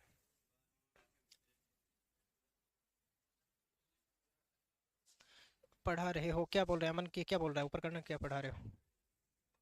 ये अमन क्या कह रहा है? क्या पढ़ा रहे हो मतलब समझा नहीं मैं तो। सर क्वेश्चन आप पढ़ा रहे हो जिसके बाहर नहीं आएगा अमन, टेंशन मत लो आप। सर राजस्थान में ओबीसी को क्या कहते हैं? ओबीसी को अन्य पिछड़ा वर्ग कहेंगे, और क्या कहेंगे राजस्थान में, क्या कहेंगे? शांत रहिए। चलिए आगे चलिए। आगे शांत रहिए। उसी में आगे लिखे। इस क्षेत्र में इस क्षेत्र में रेतीले रेतीले बालू का स्तूप पाए जाते हैं। लेकिन लेकिन लेकिन यहाँ वर्षा अधिक होने के कारण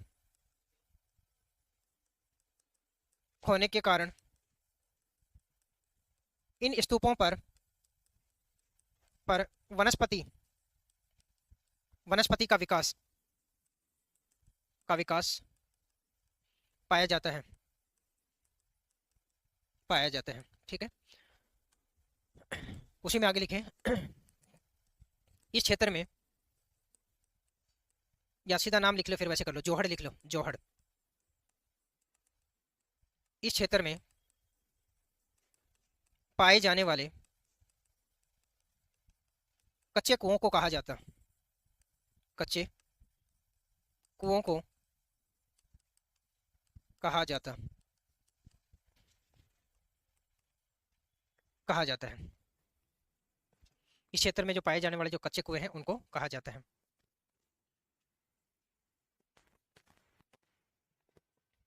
उसी में आप लिख लें बीड़। बीड़। इस क्षेत्र में पाए जाने वाले पाए जाने वाले चारागाह चारागाह भूमि के क्षेत्र को कहते हैं। वहीं पर नोट डाल के लिख लेना, बीहड़। बीहड़। नदी द्वारा नदी द्वारा कटाव की गई भूमि वाला भूमि वाले भूमि वाला क्षेत्र है, जिसमें जिसमें अवनलिका अपर्दन अपर्दन पाया जाता है। चंबल नदी है उसके द्वारा सबसे ज्यादा अवनालिका जो अपरदन है वो किया जाता है, जो बीहड़ प्रदेश है आप देखते हैं। ठीक है, करेंगे आगे जब नदियां पढ़ेंगे वहां पर बीहड़ प्रदेश में। ठीक है, अभी आप लिख लीजिए।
हो गया।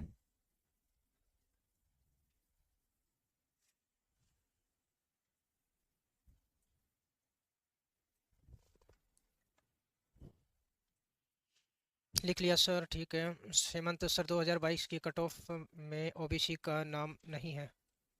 ओबीसी का नाम नहीं, समझा नहीं मैं क्या कह रहे हैं। ओबीसी नाम नहीं, अन्य पिछड़ा वर्ग कहते हैं ओबीसी को। उसमें भी क्रीमी लेयर और नॉन क्रीमी लेयर दो भागों में बांटा गया है इसे भी। क्रीमी लेयर कौन होते हैं? क्रीमी लेयर यानी क्रीम, ऊपर की क्रीम। जैसे दूध है उसके ऊपर वाली जो क्रीम है वो अच्छी होती है, दूध ज्यादा महंगी बिकते हैं, क्रीम महंगी बिकती है। तो कहने का मतलब आधे लोगों को तो ये नहीं पता उसमें लिखा होता है OBC creamy layer, non creamy layer, other backward caste. ठीक है, तो उसमें क्रीमी लेयर का मतलब ऐसे ओबीसी के ऐसे लोग जिनके पिताजी फर्स्ट ग्रेड टीचर वगैरह हैं, जो मतलब आर्थिक स्थिति जिनकी अच्छी है। ठीक है, जो फर्स्ट ग्रेड टीचर है जिनके घर में अगर या फर्स्ट ग्रेड कोई जॉब है किसी के पिताजी के, उसका बेटा है वो ओबीसी में रहकर भी उसे आरक्षण नहीं मिलेगा, वो किस में आ गया? क्रीमी लेयर, मतलब वो क्रीम है, ऊपर वाले पैसे वाले लोग हैं। नॉन क्रीमी लेयर नीचे का जो दूध बच गया जो, ठीक है, मिलावट वाला पानी वाला, वो है ओबीसी में आते हैं। ठीक है, यानी नॉन क्रीमी लेयर। ठीक है, जो नॉन क्रीमी लेयर है उनको आरक्षण मिलता है। ठीक है सर, ओबीसी नहीं दिख रहा है कट ऑफ में। देखेंगे एक बार, मैंने भी देखा नहीं उसको, घर बनाने वाले को। सर घर बनाने वाले को क्या कह रहे हैं? घर बनाने वाले को टिकम लिख लिया। टेक्निकल हेल्पर का एक कोई सिलेबस डलवा देना आप, ठीक है आज। चलिए सुनिए मेरी बात आगे, उसी में एक नोट डाल के लिखना, या एक हेडिंग ला लो 24। इसके ऊपर भी क्वेश्चन पूछा गया, ध्यान रखना 24। ठीक है, उसमें लिखना जोहड़ के सबसे निम्नतम भाग को, निम्नतम भाग या भाग को कहा जाता। ध्यान रखना क्या होता है, देखो आपने देखा होगा बहुत से तालाब आपने देखे होंगे जहाँ पर पानी आकर इकट्ठा होता है। तालाब का मतलब कच्ची, मतलब आप कह सकते हो चिकनी मिट्टी का जो पार्ट होता है वहां पर, या चूना पत्थर की जहाँ पर प्रधानता पाई जाती है ना, तो वहां पर पानी है रिसकर कम जाता है नीचे। ठीक है, एक देखो बालू मिट्टी है आपकी, बालू मिट्टी में आप कितना ही पानी डालो तुरंत सूख जाता है, क्योंकि उनके जो अंतराणविक बॉन्ड होते हैं उसमें रिक्त स्थान ज्यादा होता है, या पारगम्यता ज्यादा होती है, तो पानी जल्दी से नीचे सोख जाता है। वहीं पर पतली मिट्टी है, जब दलदली मिट्टी है जो आपने देखा होगा, किसी खेत में एक बालू मिट्टी है और एक खेत में आपकी जो चिकनी मिट्टी है वो है, बारिश का पानी होता है तो जो बालू मिट्टी है थोड़ी देर में पानी सूख कर बिल्कुल क्या हो जाता है, ऐसा नहीं पता लगता कि भाई पानी था भी। वहीं चिकनी मिट्टी वाले में जब पानी भरा है और पैर डालोगे तो घुटने तक पैर उसी में रह गए, और गलती से चप्पल पहन के निकल गए तो पता लगा वो बद्दी बद्दी वो जो ऊपर की है वही आएगी और नीचे का तला तो वो नीचे रह गया। हुआ भी होगा बचपन में किसी के साथ में, है। तो कहने का मतलब क्या है कि वो क्या है कि चिकनी मिट्टी होती है, पानी का रिसाव कम होता है, ऊपर ज्यादा तैरता रहता है। तो वही है जो जोहड़ है, इसमें क्या करते हैं, आपने कहीं गाँव में देखा हो, कहीं आपने देखा हो किसी सिटी में कोई भी तालाब होता है उसके बीच में ऐसे एक ऐसा एक है ना, एक कुआसा बनाया होता है, इसके यहाँ पर मोरिया सी होती है ऐसे। ठीक है, और यहाँ पर क्या होता है, इसी में एक वाटर बॉक्स का एक पाइप लगा होता है। आप देखेंगे यहाँ पर जयपुर में भी आसपास कहीं नगर पालिका का कहीं देखने को मिल जाएगा। अब क्या होता है कि पानी जब इसमें आएगा वर्षा का पानी, तो ये पानी ऐसे भरता है। ठीक है, और पानी की जलापूर्ति करनी है तो सबसे निम्नतम भाग हो ना, सबसे गहरा भाग होता है इसका, जहां पर पानी सबसे लास्ट तक रहेगा, उसी को आपने क्या कहा, चोबी का है। उसी को आप क्या कहते हो, सबसे चोबी। तो कहने का मतलब है कि भाई जो तालाब होगा उसका सबसे गहरा भाग, क्योंकि सबसे लास्ट तक जहां पर पानी रहेगा उसे आप क्या कहेंगे, चोबी के नाम से जानेंगे। ठीक है, कोई डाउट इसमें? चले, तो आगे हेडिंग डालो नागौरी उच्च भूमि। 3 नंबर डाले नागौरी उच्च भूमि का क्षेत्र, नागौरी उच्च भूमि प्रदेश। ठीक है, इसमें लिखे यह है शेखावाटी, शेखावाटी प्रदेश एवं एवं गोडवाड़ बेसिन के मध्य, गोडवाड़ बेसिन के मध्य स्थित उच्च भूमि का क्षेत्र है, उच्च भूमि का क्षेत्र है, उच्च भूमि का क्या है, क्षेत्र है। ठीक है। इसकी औसत ऊंचाई, औसत ऊंचाई 300 से 400 मीटर के मध्य मध्य पाई जाती है, पाई जाती है।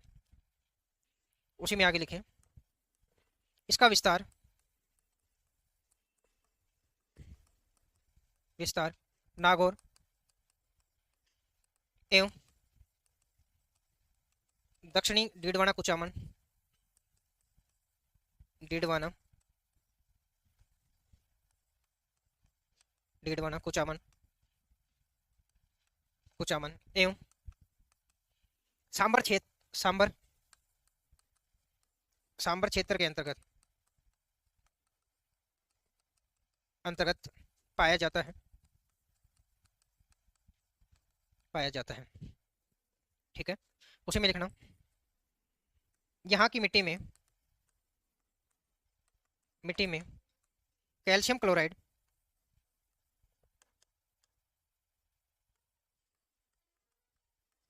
कैल्शियम क्लोराइड की प्रधानता पाई जाती है, पाई जाती है। अतः अतः अतः यहाँ खारी झीलों का, खारी झीलों का विकास देखने को मिलता है, मिलता है। एग्जाम्पल डीडवाना, सांबर, एक कुचामन झील और आ जाती है कुचामन के नाम से। कुचामन का जिक्र कमी मिलता है, डीडवाना सांबर का इनका ज्यादा देखने को मिलेगा। ठीक है। थोड़ी की क्लास प्रदीप हुई थी आज क्लास, आज टेक्निकल मैं चौथी पांचवी बार बोल रहा हूँ। जैसे जैसे बच्चे देरी से जुड़ रहे हैं वैसे वैसे इसी क्वेश्चन को मैं, इसी बात को मैं मेरे हिसाब से सातवीं आठवीं बार दोहरा रहा हूँ। आज टेक्निकल इशू की वजह से ऐप है वो काम नहीं कर रहा था, तो लाइव क्लास नहीं हो पाई थी।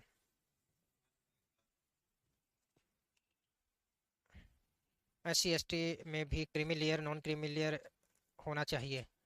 होना तो पता नहीं क्या क्या चाहिए, पर क्या है कि समस्या पता क्या हो जाती है, ऐसी बात नहीं है कि भाई प्रावधान, देखो जो भी प्रावधान गवर्नमेंट के द्वारा जो आरक्षण के प्रावधान लाए गए अच्छे के लिए लाए गए, लेकिन वास्तव में देखा जाए इनका सदुपयोग नहीं हो पा रहा। SC ST में भी बहुत सारे तबके हैं, जैसे आरक्षण दे रखा है SC ST में भी। अब आरक्षण में भी जिन व्यक्तियों को आरक्षण मिल चुका, वही व्यक्ति इसका आरक्षण का फायदा उठाए जा रहे हैं। ठीक है। कहने का मतलब है कि जिसके घर में जो पढ़ा लिखा वर्ग है वही क्या है, इस आरक्षण का फायदा उठाया जा रहा है। दूसरे जिसको वास्तव में इनके आरक्षण की आवश्यकता है वो इससे वंचित हो रखा है अभी भी। ठीक है। क्योंकि जैसे हमारे एक मित्र थे जो यहाँ के बांसवाड़ा के, ठीक है, TSP एरिया में आते थे और अभी तो RTS लगे हुए हैं। ठीक है। तो वो कहते हैं कि भाई जैसे एक 2018 की वैकेंसी आई टीचर की, कौन सी आई थी, जब वो वैकेंसी आई तो उसमें -16 नंबर थे, जिसके -16 नंबर, जो उसका मैथ में या पता नहीं इंग्लिश में सिलेक्शन हुआ था टीचर का। मतलब -16 मतलब कोई जाके, कहने का मतलब रोल नंबर भी लिखा है तो उसका भी सिलेक्शन था, कुछ नहीं करके आए, और वहाँ पर कोई गलत करके आया तो माइनस में नंबर जा रखे तो उसका भी क्या हुआ था, सिलेक्शन हुआ था। उसके बाद में 40% जो मिनिमम का जो क्राइटेरिया है वो बाद में लाया गया। ठीक है। जो मिनिमम 40% का क्राइटेरिया है ये लाया गया सोच समझ के बाद में, क्योंकि माइनस में क्या है, नंबरों वाले को भी सिलेक्शन हो रहा था। अब वही जैसे कह रहा था कि भाई ये अपने बच्चों को कहाँ पढ़ाएगा, अब जिसके माइनस में नंबर आए वो क्या किस सरकारी स्कूल में पढ़ा देगा, है क्या पढ़ाएगा वहाँ पे बच्चों को, और क्या तो वो तालीम देगा, मतलब उन बच्चों को, भाई शिक्षा की बात करें। वहीं पर अगर खुद के बच्चे हैं वो तो जाएंगे, क्या है कि ये वही बता रहा था कि इसके खुद के बच्चे जाएंगे प्राइवेट में, वो ढंग से पढ़ के आएंगे, और ये सिखाएगा किसको, किसको, सरकारी स्कूल में। अब ऐसे ऐसे है, तो कहने का मतलब वास्तव में जो फायदा जहाँ मिलना चाहिए वहाँ नहीं मिल पा रहा है अभी भी। Dharmendra Singh sir, WhatsApp group बनाने के लिए बोला था, बन गया क्या? इसका मेरे को आइडिया नहीं है, बन गया क्या? बाद में एक बार बन जाएगा, बनते ही ग्रुप में डाल दिया जाएगा, सबको जोड़ दिया जाएगा, मैं टेंशन लीजिए। जितने भी विद्यार्थी हैं एडमिशन होता है तो यहाँ पर रिकॉर्ड होता है ऑफिशियल सभी का, तो सबको ऐड कर दिया जाएगा जो भी नंबर आपने लिखवाए हैं। ठीक है। अब यहाँ पे भी क्या होता है, काफ़ी वर्क क्या है यहाँ के है फॉर्मेट में, पता नहीं है नहीं है, लेकिन क्या होता है कि भाई आपके खुद के नंबर देने होते हैं और एक आपके पेरेंट्स के नंबर देने होते हैं। ठीक है। तो ज़्यादातर लोग तो पेरेंट्स अपने पड़ोसी को बना देते हैं, अपने रूममेट को बना देते हैं कि ये देखो, क्या उनको पता है कि कल को भाई कोई बात हो गई। ऐसे कि जैसे कल का किस्सा था यहाँ पर, अब किसी विद्यार्थी या कोई विद्यार्थी होगा जिसने 5,000 का रजिस्ट्रेशन करवाया और उसने क्या किया, रसीद ले जाके उस 5 के आगे एक 6 लगा दिया और उसकी फ़ोटो खींच के भेज दिया, 6,500 रुपये के यहाँ जमा करवाए हैं कोचिंग में। ठीक है। अब वो भाई घर वाले थोड़े तेज थे, उनको अपनी औलाद पे कुछ ज़्यादा विश्वास था। उन्होंने फ़ोन कर लिया, बोले कि ऐसे 6,500 रुपये जमा करवाए। तो संचय में ये भी रह गया, बोले कि यार ऐसे कैसे 6.5 हो गया, ऐसा तो कोई हुआ नहीं। फिर क्या होता है कि कार्बन कॉपी होती है और एक ओरिजिनल कॉपी होती है। जो रसीद की ओरिजिनल कॉपी तो आपके पास होती है, उसमें नंबर होता है, सीरियल नंबर। देखा भाई सीरियल नंबर लाओ दिखा, तो देखा था वहाँ 500 रुपये जमा थे। उसने क्या कर दिया, उसे 6 लगा के। तो ऐसे भी है महानुभाव। चलिए ठीक है, इतना हो गया। अब ध्यान देना, उसी में आगे लिखे, इस क्षेत्र में, इस क्षेत्र में झीलों का खारी होने का कारण, खारी होने का कारण, खारी होने का कारण। पहला लिखे, कच्छ के रण से, कच्छ के रण से आने वाली सागरीय समीर, या सागरीय पवने कर दो, समीर में कंफ्यूज हो गए, पवने। ठीक है, ब्रैकेट में लिख लेना या लिख ले पवने, कोमा लगा के लिख लो, जो अपने साथ लवणता को लेकर आती है, लवणता को लेकर आती है। ठीक है, दूसरा लिखना, टेथिस सागर का अवशेष, अवशेष, ये इसका प्रभाव कम होता है, ध्यान रखना। इसका प्रभाव है पश्चिमी राजस्थान में, पश्चिमी राजस्थान में ज्यादा है, पश्चिमी राजस्थान में इसका ज्यादा देखने को मिलेगा, नागौरी भूमि में कम है पर है थोड़ा सा। ठीक है, उसके बाद में तीसरा लिखेंगे, यहाँ की आंतरिक भागों में, भागों में माइकासिस्ट की चट्टानें, माइकासिस्ट की चट्टानों का होना, होना जो कि लवणीय प्रकृति की हैं, प्रकृति की हैं, तथा तथा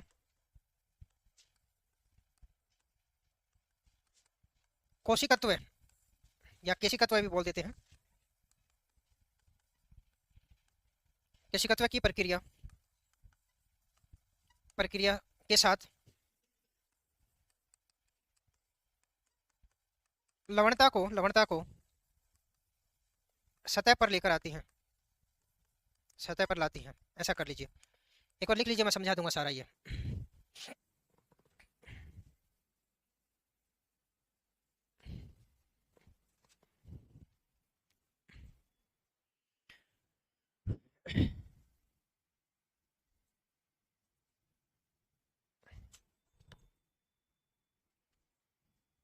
जितेंद्र, इतना पानी रुकने वाला नहीं, कहाँ बता रहे हो, किसका बात कर रहे हो सर जी? मैं तो सिंधु नदी तो गई, कब की गई, अभी तक कहीं चल रहा है क्या? प्रिंस उतार सर, मैं बांसवाड़ा से हूँ, बिल्कुल प्रिंस, बांसवाड़ा। नहीं देखो आजकल क्या हो गया, देखो मेरी, आपने देखा समाज में प्रवृत्ति है, प्रवाज की, आजकल आप समाज का ढिंढोरा पीटते हैं, समझना इसको। क्या होता है कि भाई अभी जैसे आज की जो वैसे प्रचलन है वो बदल चुका है आप लोगों में। जैसे जनरली पहले क्या होता था कि अभी आपने देखा बचपन में जो भाई गांव के बूढ़े बुजुर्ग होते थे, कभी भी कोई आता था मिलता था तो उसे पूछते थे कि भाई नाम पूछ लिया, फिर बोले कहते थे किन के हैं, मतलब जात को महत्व देते थे। ठीक है, और उसमें पूछते थे और उसके बाद में फिर वो बातचीत का लहजा देखते थे कैसे बात करनी है। ठीक है, लेकिन अभी जो प्रवृत्ति है और विशेषकर शिक्षित वर्ग है उसमें ये अलग देखने को मिलेगी, क्योंकि देखो मैं दिल्ली में था और मेरे मित्र थे। ठीक है, और काफ़ी समय तक हम साथ रहे, तो काफ़ी समय तक हमें ये नहीं पता था कि भाई कैसे क्या है, भाई डामोर हैं वो, मतलब डामोर थे यहाँ पे बांसवाड़ा के। ठीक है, कभी पता नहीं लगा, पर पता तब लगा जब भाई आरएस का जो मेंस हुआ उसमें जो कट ऑफ आई तो उनके भाई सिलेक्शन हो गया था मेंस में और मेरा नहीं हुआ था उस समय। तो फिर बाद में नंबर देखे तो नंबर ज़्यादा थे, मैंने कहा ज़्यादा नंबर है यार, 13 हो गया मेरा। फिर बाद में पता लगा कि टीएसपी में है, जो कम नंबर में उनका हो जाता है, तब जाके क्या है पता लगा। लेकिन पहले की प्रवृत्ति है, पहले ये देखते थे भाई क्या है क्या नहीं है, प्रचलन बदल रहा है, लेकिन लोगों की ये सारी की सारी मानसिकता है पता नहीं अलग ही तरह की है। ठीक है, आज भी है कि भारत सरकार भी है कि अंतर जातीय विवाह का प्रचलन लेके आई, क्यों लेके आ रही है, 10 लाख रुपए देती है, मजा आ रहा है सरकार को, क्यों देती है? क्यों इसलिए देती है कि भाई जो समाज में जो विचारधारा है वो बदले, ऊंच नीच का जो भेदभाव, छुआछूत का जो कॉन्सेप्ट है वो क्या है, बदले। काफी हद तक बदल चुका है, लेकिन आज भी कहीं ना कहीं क्या है ग्रामीण क्षेत्रों में आज भी प्रचलन में है काफी जगह। ठीक है, लेकिन कभी आपने सोचा कि भाई काफी बार आज भी ऐसे लोग हैं जो, जहाँ पे राजपूत बाहुल्य प्रदेश है, सब जगह नहीं है, ऐसा नहीं, हर कोई अपवाद हर जगह देखने को मिलते हैं, जो वहाँ पर भी क्या है, आज भी जैसे एक मित्र थे झालावाड़ के मेरे, वो कहते थे आज भी उनका राजपूतों का कोई मंदिर है, वहाँ से जो SC ST की जो बारात जाती है तो वो वहाँ पे गाजा बाजा पीछे बज रहा है, तो वहाँ चुपचाप हाथों में चप्पल लेके फिर निकलना होता है उनको। तो आज भी ऐसा प्रचलन है। ठीक है, आज भी कहते हैं कि भाई ऐसे कोई आपका SC ST में है या निम्न तबके में है, उसका भी क्या है, हाथ का पानी नहीं पीते, ये नहीं करते, वो नहीं करते। पर बड़ी विडंबना सोचने की है कि सबसे ज्यादा शोषण भी इन जातियों का हुआ, उच्च जातियों के द्वारा। ठीक है, इन्हीं जातियों का सबसे शोषण किया गया ज्यादा। बड़ी और से बड़ी विडंबना की बात है कि आज भी प्रवृत्ति क्या है कि ग्रामीण परिवेश में ये है कि भाई हम ये जात है, इस जात का पानी नहीं पियेंगे, इस जात के घर पे हम जाके खाना नहीं खाएंगे, या इस जात के ऐसा नहीं करेंगे। लेकिन उच्च वर्गों के द्वारा उन्हीं जातों की बहुत सारी महिलाओं के साथ में दुर्व्यवहार किया गया, जो क्या कर रहे हैं, उसको शरीर को टच भी कर रहे हैं, छू भी रहे हैं, सारे काम कर रहे हैं। अब एक बात बताओ, जब आप इस प्रकार की जो गतिविधि करते हैं, तो आपका धर्म कहाँ, अपनी जात कहाँ और आपकी स्वस्थता कहाँ चली जाती है? पे है, ऐसी संकीर्ण विचारधारा अपने मन में नहीं लाए, आपके परिवार में है, आपके बुजुर्गों में है। ठीक है, तो कम से कम आप शिक्षित होंगे, आप थोड़ा सा जागरूक होंगे, तो ही अपने परिवार को जागरूक कर पाएंगे। ठीक है, हर में। लेकिन सोचने वाली बात है ये कि भाई चलो ठीक है, आपके घर में खाना नहीं खाएंगे और उसी घर की महिला के साथ आप दुर्व्यवहार कर रहे हैं, तो तब आपका भाई आपका जो खाने पीने का जो वो कॉन्सेप्ट है वो खत्म हो जा रहा है। ठीक है, तो कहने का मतलब ये सारी के सारी जो आडंबर हैं, ये क्या है, लोगों के द्वारा बनाए गए हैं, कोई किसी प्रकार का नहीं है। ठीक है, तो एक आज तो क्या है, काफी कम हो गया, पहले वाली विचारधारा देखेंगे तो काफी आपको संकीर्ण विचारधारा देखने को मिलेगी। ठीक है, आज इतना नहीं बचा, पर आज भी कहीं ना कहीं कुछ ग्रामीण परिवेश ऐसे हैं जहाँ पर आज भी क्या है, बहुत ज्यादा देखने को मिलेगा। ठीक है, अब 2 नंबर पॉइंट है, 33 सागर का अवशेष है, लेकिन इसका जो प्रभाव है ना पश्चिमी राजस्थान में ज्यादा देखने को मिलता है बजाय इस वाले पार्ट में। ठीक है, पश्चिमी राजस्थान का जो पार्ट है, जो हमने पढ़ा था, जो आपका जैसलमेर का जो पार्ट है, ठीक है, वहां वाले पार्ट में। ठीक है, अभी हमने कुछ पॉइंट लिखे हैं यहाँ पर। ठीक है, पहली बात तो हमने लिखा शेखावाटी क्षेत्र और गोडवाड़ बेसिन के मध्य है, मैं समझा दे रहा हूँ, औसत ऊंचाई है वो मैं समझा दे रहा हूँ। नागौर है, उसको डीडवाना क्षेत्र है, ये आपको दिखा देंगे, और आपका जो कैल्शियम क्लोराइड है जिसकी प्रधानता आपको देखने को मिलती है, इसको समझ लेते हैं अभी थोड़ा सा। ठीक है,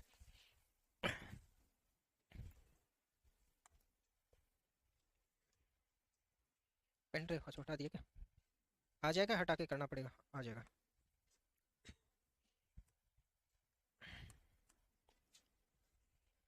ध्यान से देखना इसको।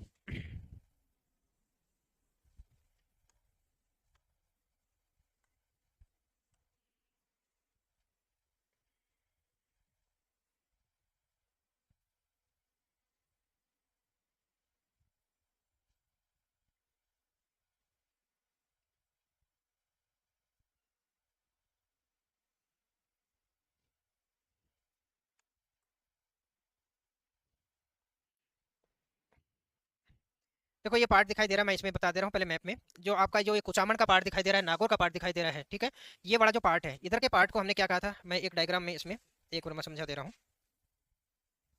इसको बाद में ले जाएंगे। देखो ध्यान से मत समझना इसको। हमने कहा ये जो पार्ट था आपका, देखो गंगानगर हनुमानगढ़ का ये पार्ट, ये कौन सा था आपका, घग्गर का मैदान। कौन सा? घग्गर का मैदान।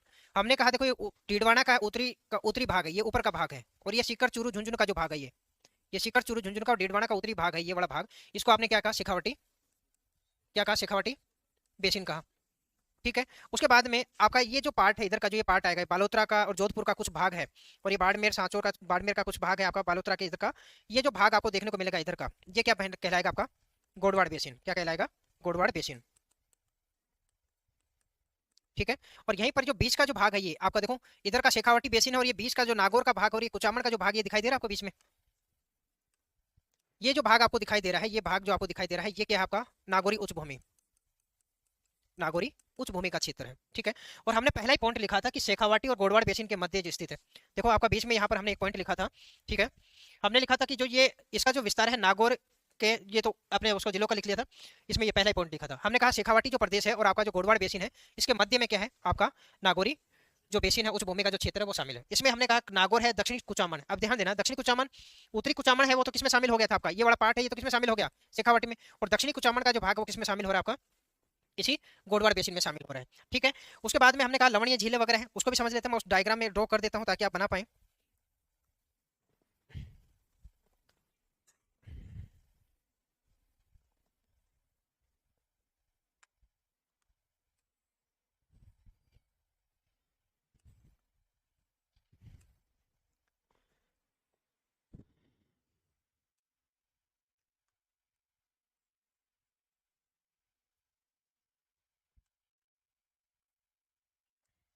ध्यान देना, ये आपका पार्ट है, ये आपका क्या मिलेगा आपका, आप कहेंगे सर ये अरावली का पार्ट है,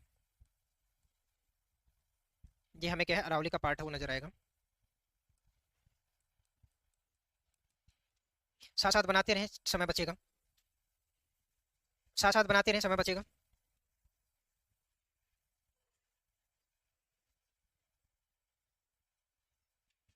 किसी को ये डायग्राम नहीं बनाना तो मैंने बताया वैसा सीधा सा सिंपल सा डायग्राम बना के उसमें ड्रॉ कर लेंगे सारी चीजें। ठीक है, आप कहेंगे ये वाला पार्ट कौन सा आपका अरावली का पार्ट है?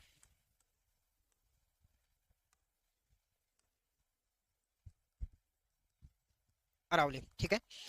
इसमें आपने कहा इधर वाला जो पार्ट था आपका, ये वाला पार्ट है, ये पश्चिमी शुष्क मरुस्थल था, आपको याद हो तो, जो हम कर चुके हैं। और ये वाला जो पार्ट था ये क्या था आपका? अर्ध शुष्क। ये क्या था आपका? अर्ध शुष्क भौतिक प्रदेश है। इसमें भी हमने देखा कि जो ये वाला जो भाग है आपका, ये वाला भाग क्या है आपका? घग्गर का मैदान, नागौरी उच्च भूमि। और ये क्या आपका? गोडवाड़ बेसिन। क्या है? गोडवाड़ बेसिन, ठीक है। हमने कहा एक तो ये क्या है? गोडवाड़ बेसिन और आपका शेखावाटी के बीच में है। तो पहला पॉइंट तो हमने लिखा किसके मध्य है ये? पहला पॉइंट तो हमने लिखा कि भाई ये इसका जो विस्तार है, आप कहेंगे सर उत्तर में तो कहाँ पर है? शेखावाटी। और बीच में इसके क्या है? ये आपका नागौरी भूमि है। और दक्षिण में इसके क्या है आपका? गोडवाड़ बेसिन। इसके बीच का जो भाग है, ये वाला जो भाग है, ये आपका क्या है? नागौरी उच्च भूमि का पार्ट है। उसके बाद में हमने देखा इसमें जिलों की अगर बात करते हैं तो जिले हमने कहा इसमें जिले कौन कौन से? आप कहेंगे सर नागौर, और एक आपका दक्षिणी डीडवाना। ये हमने मुख्य रूप से इसमें दो जिले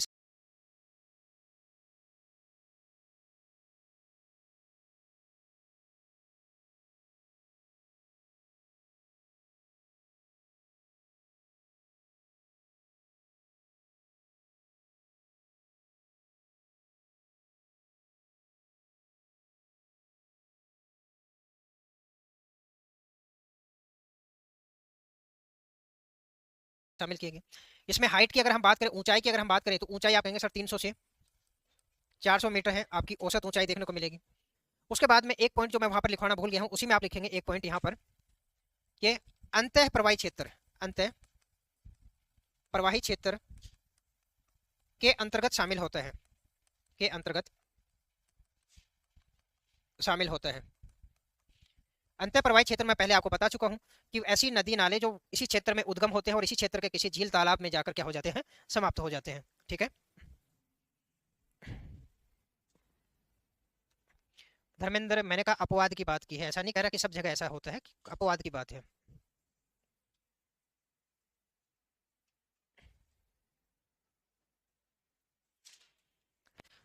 जातिगत आरक्षण है, देखो प्रशासनिक प्रशासनिक सेवक नहीं हटा सकता है, ध्यान रखना। ध्यान रखना क्या है कि भाई आप चाहो कि कोई आईएएस बन जाए और ये जातिगत आरक्षण हटा दे, हटा दे, नहीं हटा सकता। अपने एक कॉन्स्टिट्यूशन बॉडी है यहाँ पर, क्या है? संसद, विधायिका, जिसे विधायिका के नाम देते हैं, और एक होती कार्यपालिका। कानून बनाने का कार्य, क्या कानून बनेगा क्या हटेगा, इस सारा का सारा कार्य है किसके द्वारा किया जाता है? विधायिका के द्वारा। और विधायिका में कौन शामिल होता है? जो आपके जो एमपीज होते हैं, जो आपके सांसद होते हैं, वो शामिल होते हैं, जिसको आप चुनते हैं। तो ये सब समाप्त करने का जो अधिकार है विधायिका के पास होता है। जो आपके क्षेत्र विशेष के जो सांसद वगैरह हैं वो इसमें पहल करेंगे, तब जाके उस कानून को लागू करने का कार्य इनका होता है। ठीक है, लागू करने का कार्य इनका होता है। ये कानून नहीं बना सकता कोई भी आईएएस अधिकारी, ठीक है, लेकिन उसको अधिकार क्षेत्र होता है कि ये आपको काम करना है। ऐसा नहीं कि आप किसी गांव में गए बोले कि सरपंच को हटाओ, इसको सही नहीं, इसको लगा दो, बना दो, ऐसा नहीं है। ठीक है, उसका अधिकार नहीं है उसके पास में। परवीन मीणा, जय जोहर, डूंगरपुर की पावन धरा से स्वागत है।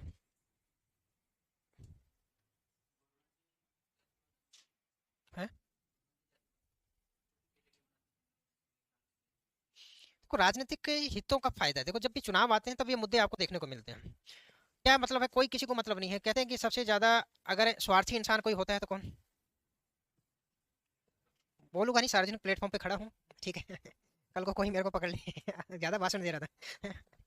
तो सबको पता है हकीकत क्या है, सामने क्या है, क्या नहीं होता है, सब आप सबको विगत है, सब जान रहे हैं, कोई कोई नादान नहीं है। हाँ, तो पर बात ये है ना कि भाई ऑप्शन भी तो नहीं है। आपको पता है दो इंसान खड़े हैं, एक चोर है, दूसरा बड़ा चोर है, ठीक है। अब बात तो है कि अब ऑप्शन, नाटो का ऑप्शन लेके आए बीच में, ठीक है, नन ऑफ दिस वाला जो नाटो का जो ऑप्शन होता है कि ना तो मैं इसको पसंद करता, ना इसको पसंद करता, मैं इस पे वोट दूंगा। उसमें प्रावधान ये था अगर उनसे सबसे ज्यादा वोट नाटो में भी आ जाए तो चुनाव रद्द नहीं होगा, चुनाव रद्द नहीं होता। अब मतलब क्या फिर उसका लाने का, ये बताओ मेरे को। भी नाटो का कॉन्सेप्ट लाए तो ये होना चाहिए कि भाई दो कैंडिडेट खड़े हैं, आपको पता है ये भी इंसान अच्छा नहीं है और ये भी इंसान अच्छा नहीं है, तब आप जाके किस पे है? नोटा पे करते हो, किस पे करते हो, नोटा वाला पे, ठीक है। अब उस पे करते हो, आपने उस पे भी वोट दिया, तो इसमें तो कोई वैल्यू नहीं है, फिर देखा जाएगा इन दोनों में किसके ज्यादा मिले, उसी को कैंडिडेट चुना जाएगा। तो इसका तो कोई मतलब ही नहीं, डाला तो डाला ही क्यों इसको। तो आपको भी पता है कि भाई दो खड़े हैं, एक थोड़ा कम है एक थोड़ा ज्यादा है, ठीक है। अब क्या होता है कि आप 5 साल एक के कष्टों से दुखों से परेशान हो जाते हैं, तो दूसरा वाला अच्छा लगने लग जाता है, ठीक है। फिर आप कहते हैं इस बार इसको हटाओ, उसको देंगे यार। फिर वो आता है तो वो भी फिर वैसे काम करना शुरू करता है, फिर आप 5 साल में उससे भी बोले यार इसे ठीक तो वही था, थोड़ा कम तो कर रहा था, बोले इसको भी हटाओ। बस ये दौर चला आ रहा है, ठीक है। दोनों ही हैं एक ही कैटेगरी के, पर बहुत सारे हैं। अब ऐसे ऐसे देखो वाक्य है, आपको पता है, देखो पेपर आउट हो रहे हैं, सामने वाला पेपर जिसको पकड़ा गया वो कह रहा है कि हाँ भाई मेरे को पेपर मिला, मैं इतने रुपए में खरीदा, मैंने ऐसे ऐसे किया, वो सारा कह रहा है, गुना कबूल कर रहा है। फिर भी सरकार करिए जांच कमेटी बिठाएंगे, वास्तव में पेपर लीक हुआ नहीं हुआ। अरे सामने वाला रो रहा है, चिल्ला रहा है कि हाँ भाई मिला मेरे को, मैं नौकरी लगा, उनको जेल में भी डाल दिया, ऐसे वाले में क्या हुआ, यही तो हुआ। उनको जिस चीज को जेल हुई वापस बाहर आ गए, उनको ज्वाइनिंग भी दे दी है। सबको पता है सामने वाला जेल भी चला गया, तो कहने का मतलब कहीं ना कहीं फॉल्ट है। फिर भी क्यों, क्योंकि सबसे ज्यादा जेब गर्म किसकी होती है इसमें, ये पेपर आउट करवाने वाले हैं कौन, आप जैसे हम जैसे कोई साधारण व्यक्ति तो है नहीं है। तो कहने का मतलब है सबका गर्म तवा है, सब रोटियां सेक रहे हैं उस पर। इतनी बात समझ आई। शाम को क्लास नहीं होती, झाकरिया, ठीक है। इतनी बात समझ आई, अब ध्यान देना, सुनिए मेरी बात। दूसरी बात क्या है कि यहाँ पर हमने कहा, यहाँ पर सबसे ज्यादा लवणीय झीलें पाई जाती हैं। लवणीय झीलों को मैं बता दे रहा हूँ, ये बड़ा बन गया सारा, मैं नेक्स्ट पेज पे जा रहा हूँ, ठीक है। अब उसमें हमने कहा लवणीय झीलें क्या पाई जाती है, लवणीय झीलें। अब लवणीय झीलों का कारण क्या है, एक तो हमने कहा कि जो कच्छ के रण से, अब कच्छ का रण क्या है मैं बता दे रहा हूँ। कच्छ के रण की अगर बात करते हैं तो गुजरात का जो क्षेत्र होता है, जहां पर सबसे बड़ा जिला भी है। अब समझना इसको, समझ लोगे तो रटना नहीं पड़ेगा, वरना लग ही रहोगे रटने में।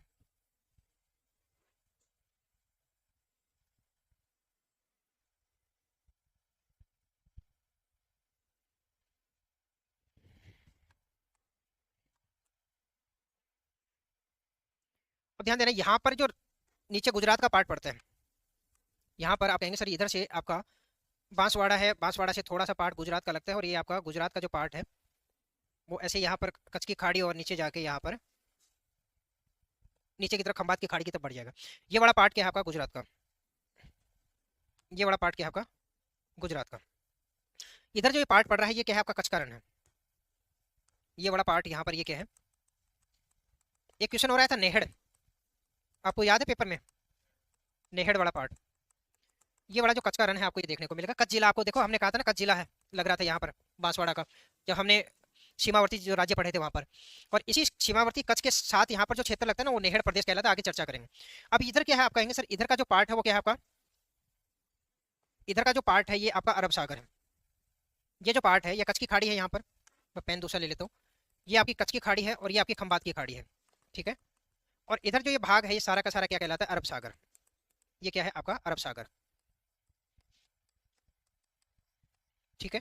और आपके इधर वाले जो पार्ट में आप कहेंगे सर ये हमारे क्या है अरावली का पार्ट है, ये हमारी क्या है अरावली जो ऐसे फैली हुई है, ये कहेंगे सर ये हमारी क्या है अरावली।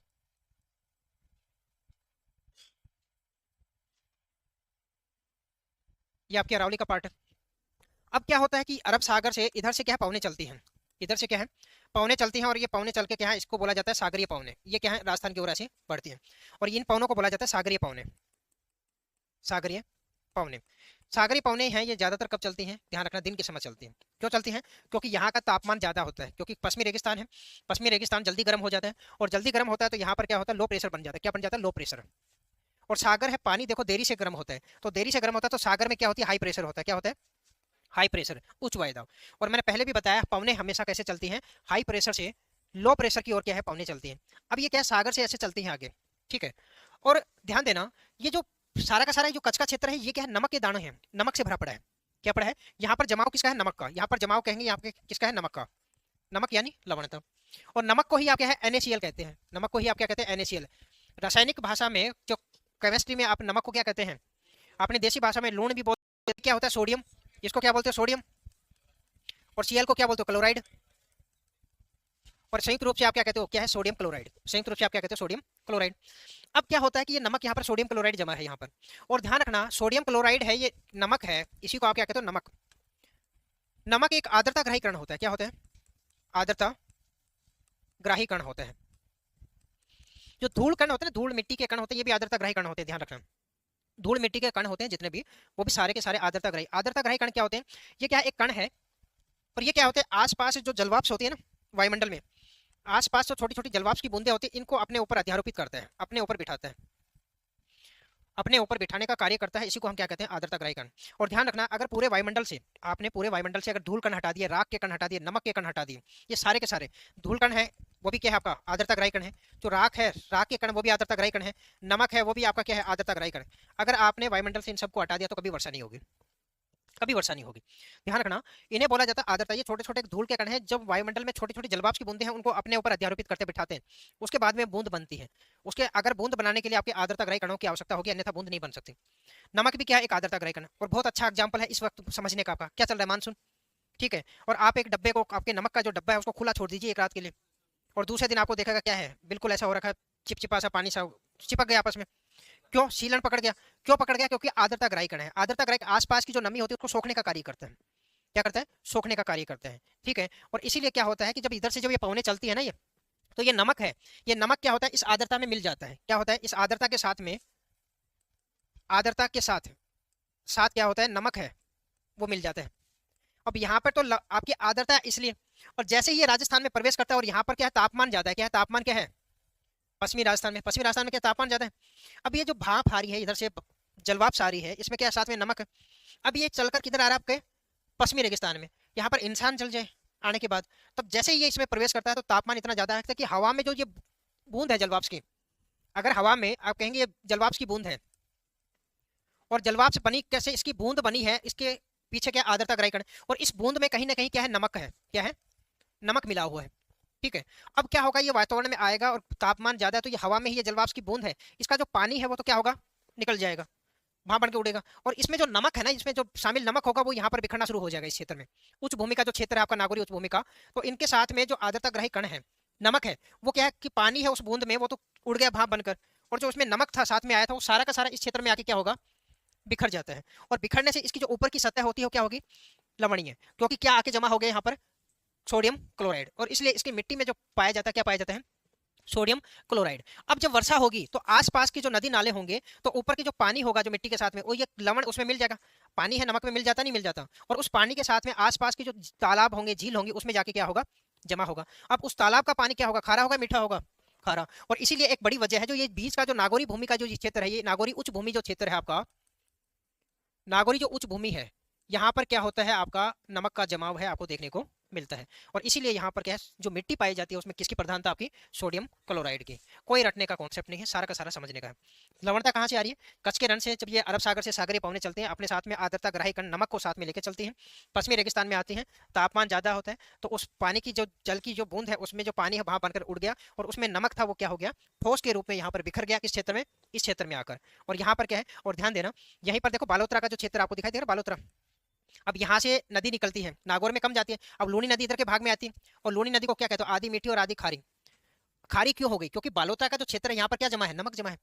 ऊपर से आई जो उद्गम हुआ जब तो मीठी थी, लेकिन बालोतरा में पहुंचते पहुंचते इस आसपास की भूमि से इसमें क्या मिलता गया, नमक मिलता गया। और नमक मिलते मिलते बालोतरा तक पहुंचती है, तो ये क्या होगी, खारी होगी। इसलिए क्या कहते हैं, कोई रटने वाली बात है कि लूनी नदी को आधी खारी आधी मीठी क्यों कहते हैं, सब कॉन्सेप्ट है, ठीक है। तो ये वाला कॉन्सेप्ट सभी को, कोई डाउट इसमें कि भाई इसको ऐसा ही क्यों कहा, कोई डाउट है इसमें? ये डायग्राम बनाना हो तो घर पे बना लेना, यहाँ बनाने बैठोगे तो 10 मिनट लगा दोगे, मेरे को लग रहा है बनाने में, ठीक है। अगर एड्रेस बनाना हो तो आराम से घर पे बना लेना, ठीक है। जरूरी नहीं है ऐसा ही बनाना, ऐसा भी बना सकते हो, ऐसे किया, अरे ये क्या, सिंपल सा डायग्राम ऐसा बना लेना, इधर राजस्थान कर देना, इधर कच्छ का रन कर देना, इधर से पवन दिखा देना, इधर अरावली बना देना, और यहाँ पर जमाव कर देना। सिंपल सा ऐसा बना सकते हैं, जरूरी नहीं है ऐसा ही बनाना, ठीक है। एक तो ये कारण था। दूसरा, हमने तेतीस सागर का वो पहले चर्चा कर चुके हैं, उसके ऊपर अभी चर्चा नहीं करेंगे। दूसरा जो कारण था माइकासिस्ट की चट्टाने, उसका क्या होता है मैं बता दे रहा हूँ। दूसरा क्या है कि जैसे ये नागौरी उच्च भूमि है, आप कहेंगे सर ये क्या है, नागौरी उच्च भूमि का क्षेत्र है, उच्च भूमि का क्षेत्र है, ठीक है। और यहाँ पर नीचे की जो पार्ट है, इसका नीचे का जो भाग है, यहाँ पर आप कहेंगे सर चट्टानों का जमाव है, किसका, चट्टानों का जमाव है, इसको क्या बोला जाता है, माइकासिस्ट की चट्टान। ये चट्टान कौन सी है आपकी, माइकासिस्ट, माइकासिस्ट चट्टाने हैं। और ये चट्टाने क्या होती है, लवणीय होती है। कौन सी होती है, लवणीय चट्टान। अब क्या होता है, जो ऊपर का जो भाग है, सपोज करना जैसे झील का भाग है ये, अब आपका निम्न भूमि का, जैसे ये मान लेते हैं कि ये भाग ऐसा है, ठीक है। और आप कहेंगे सर यहाँ पर इस भाग में क्या है, जल जमा है, इस भाग में क्या है, जल का जमाव है। अब ये जल का जमाव होगा तो ये नीचे इसका रिचार्ज होगा, पानी है नीचे जाएगा ऐसे, यहाँ तक ये नमी वाली भूमि है, ये जाएगा और किसके साथ में संपर्क में आ गया, माइकासिस्ट की चट्टानों के संपर्क में आ गया। अब आप कहेंगे सर यहाँ पर ये बड़ा जो भाग था, अब इसमें यहाँ पर इनके टच में आ गया, किसके, माइकासिस्ट की चट्टानों के साथ में। अब इसके माइकासिस्ट में जो लवण है इसके साथ में पिघलेगा नहीं पिघलेगा, पिघलेगा। अब क्या होता है, अब आप कहेंगे सर ऊपर से कौन है आपके, सूर्यदेव है। अब सूर्यदेव क्या कर रहे हैं, ऊपर से अपना प्रकाश भेज रहे हैं। तो एक दिन की क्रिया में ऐसा तो है नहीं कि एक दिन में तालाब सुखा देंगे, धीरे धीरे क्या है, जब सूर्य का प्रकाश आता है तो यहाँ का जो पानी है वो भाप बनकर क्या होगा, धीरे धीरे ऊपर उड़ेगा। आप कहेंगे सर ये जो पानी है ये भाप बनकर क्या होगा, ऊपर उड़ेगा, ये क्या होगी, जलवाष्प भाप बनेगी, जलवाष्प के रूप में बाहर उड़ेगा। अब बाहर उड़ता है तो ये होने के बाद में जो नीचे का जो लवणता है, जो आपका जो नीचे का जो नमी है, अब ये क्या होगी, ये नीचे का जो नमी है जिसमें आपका यहाँ पर इसमें जो नमक है वो मिल चुका है इसमें नीचे वाले पानी में। अब क्या होता है, वाष्पोत्सर्जन होगा तो नीचे का जो पानी होता है आपका वो भी क्या है, धीरे धीरे ऊपर आना शुरू होता है, ऊपर आना क्या होगा, शुरू होगा। पहले तो नीचे गया, नीचे जाके माइकासिस्ट चट्टान है उसके साथ में मिला और वहां का नमक अपने अंदर मिलाया। अब क्या होगा, जो वाष्पोत्सर्जन होगा तो नीचे का पानी है वो भी धीरे धीरे क्या होगा, ऊपर आएगा और ऊपर आकर सतह पे आ जाएगा। अब सतह पे इसके पहले वो नमक था वो नीचे था, अब ये नमक है माइकासिस्ट का, इन पानी के साथ में ऊपर वाली सतह पे आया नहीं आया, यहाँ पे आ गया। अब क्या होगा, जो पानी है वो तो भाप बनकर उड़ गया, नमक यहीं पे जमा हो गया, पानी है वो तो भाप बनकर उड़ गया, और जो नीचे का जो माइकासिस्ट के साथ में जो लवण आया था वो ऊपर की सतह में यहाँ पर क्या हो गया, जमा हो गया। और नीचे की सतह से इन जलवाष्प या सूर्य के प्रकाश के तहत जो नीचे का जो लवण है इन पानी के साथ में ऊपर आने की जो प्रक्रिया है इसे ही क्या कहते हो, केशिकत्व है। इसे क्या कहते हो आप, केशिकत्व प्रणाली। ठीक है, इसी के माध्यम से जो अंदर का माइकासिस्ट का जो लवण है वो क्या होता है, सतह पे आता है। और आपने सेम की समस्या सुनी होगी, नहरी क्षेत्रों में सेम है की समस्या, उसके पीछे का कारण भी यही है। सेम की समस्या के पीछे का कारण भी सारा का सारा यही है, जब सेम पढ़ेंगे तो वहां पर समझेंगे। तो समझ गए कि भाई केशिकत्व के माध्यम से जो नीचे का जो माइकासिस्ट की जो चट्टाने हैं, इन माइकासिस्ट की चट्टानों का जो लवण है कैसे ऊपर की सतह पे आता है, और ये ऊपर की सतह पे आके जमा हो जाता है, और फिर बारिश का पानी इसमें मिलता है तो वापस से क्या होगा, ये किसी झील या तालाब में जाकर जमा हो जाते हैं। कोई डाउट इसमें? ठीक है, समय हो गया। सरकार की तो करवाती है पेपर लीक, सब सिस्टम है उसका, ठीक है सर, शाम को कोई क्लास होती है। गुड मॉर्निंग जोगेंद्र कुमार, अब तो क्लास ही ऑफ होगी। जो गुड मॉर्निंग सरजीत, कुछ पत्ती कौन सी है, कुबड़ पट्टी अभी करेंगे, कुबड़ पट्टी ध्यान रखना। इसी में कुबड़ पट्टी का जो है कल की क्लास में लिखेंगे।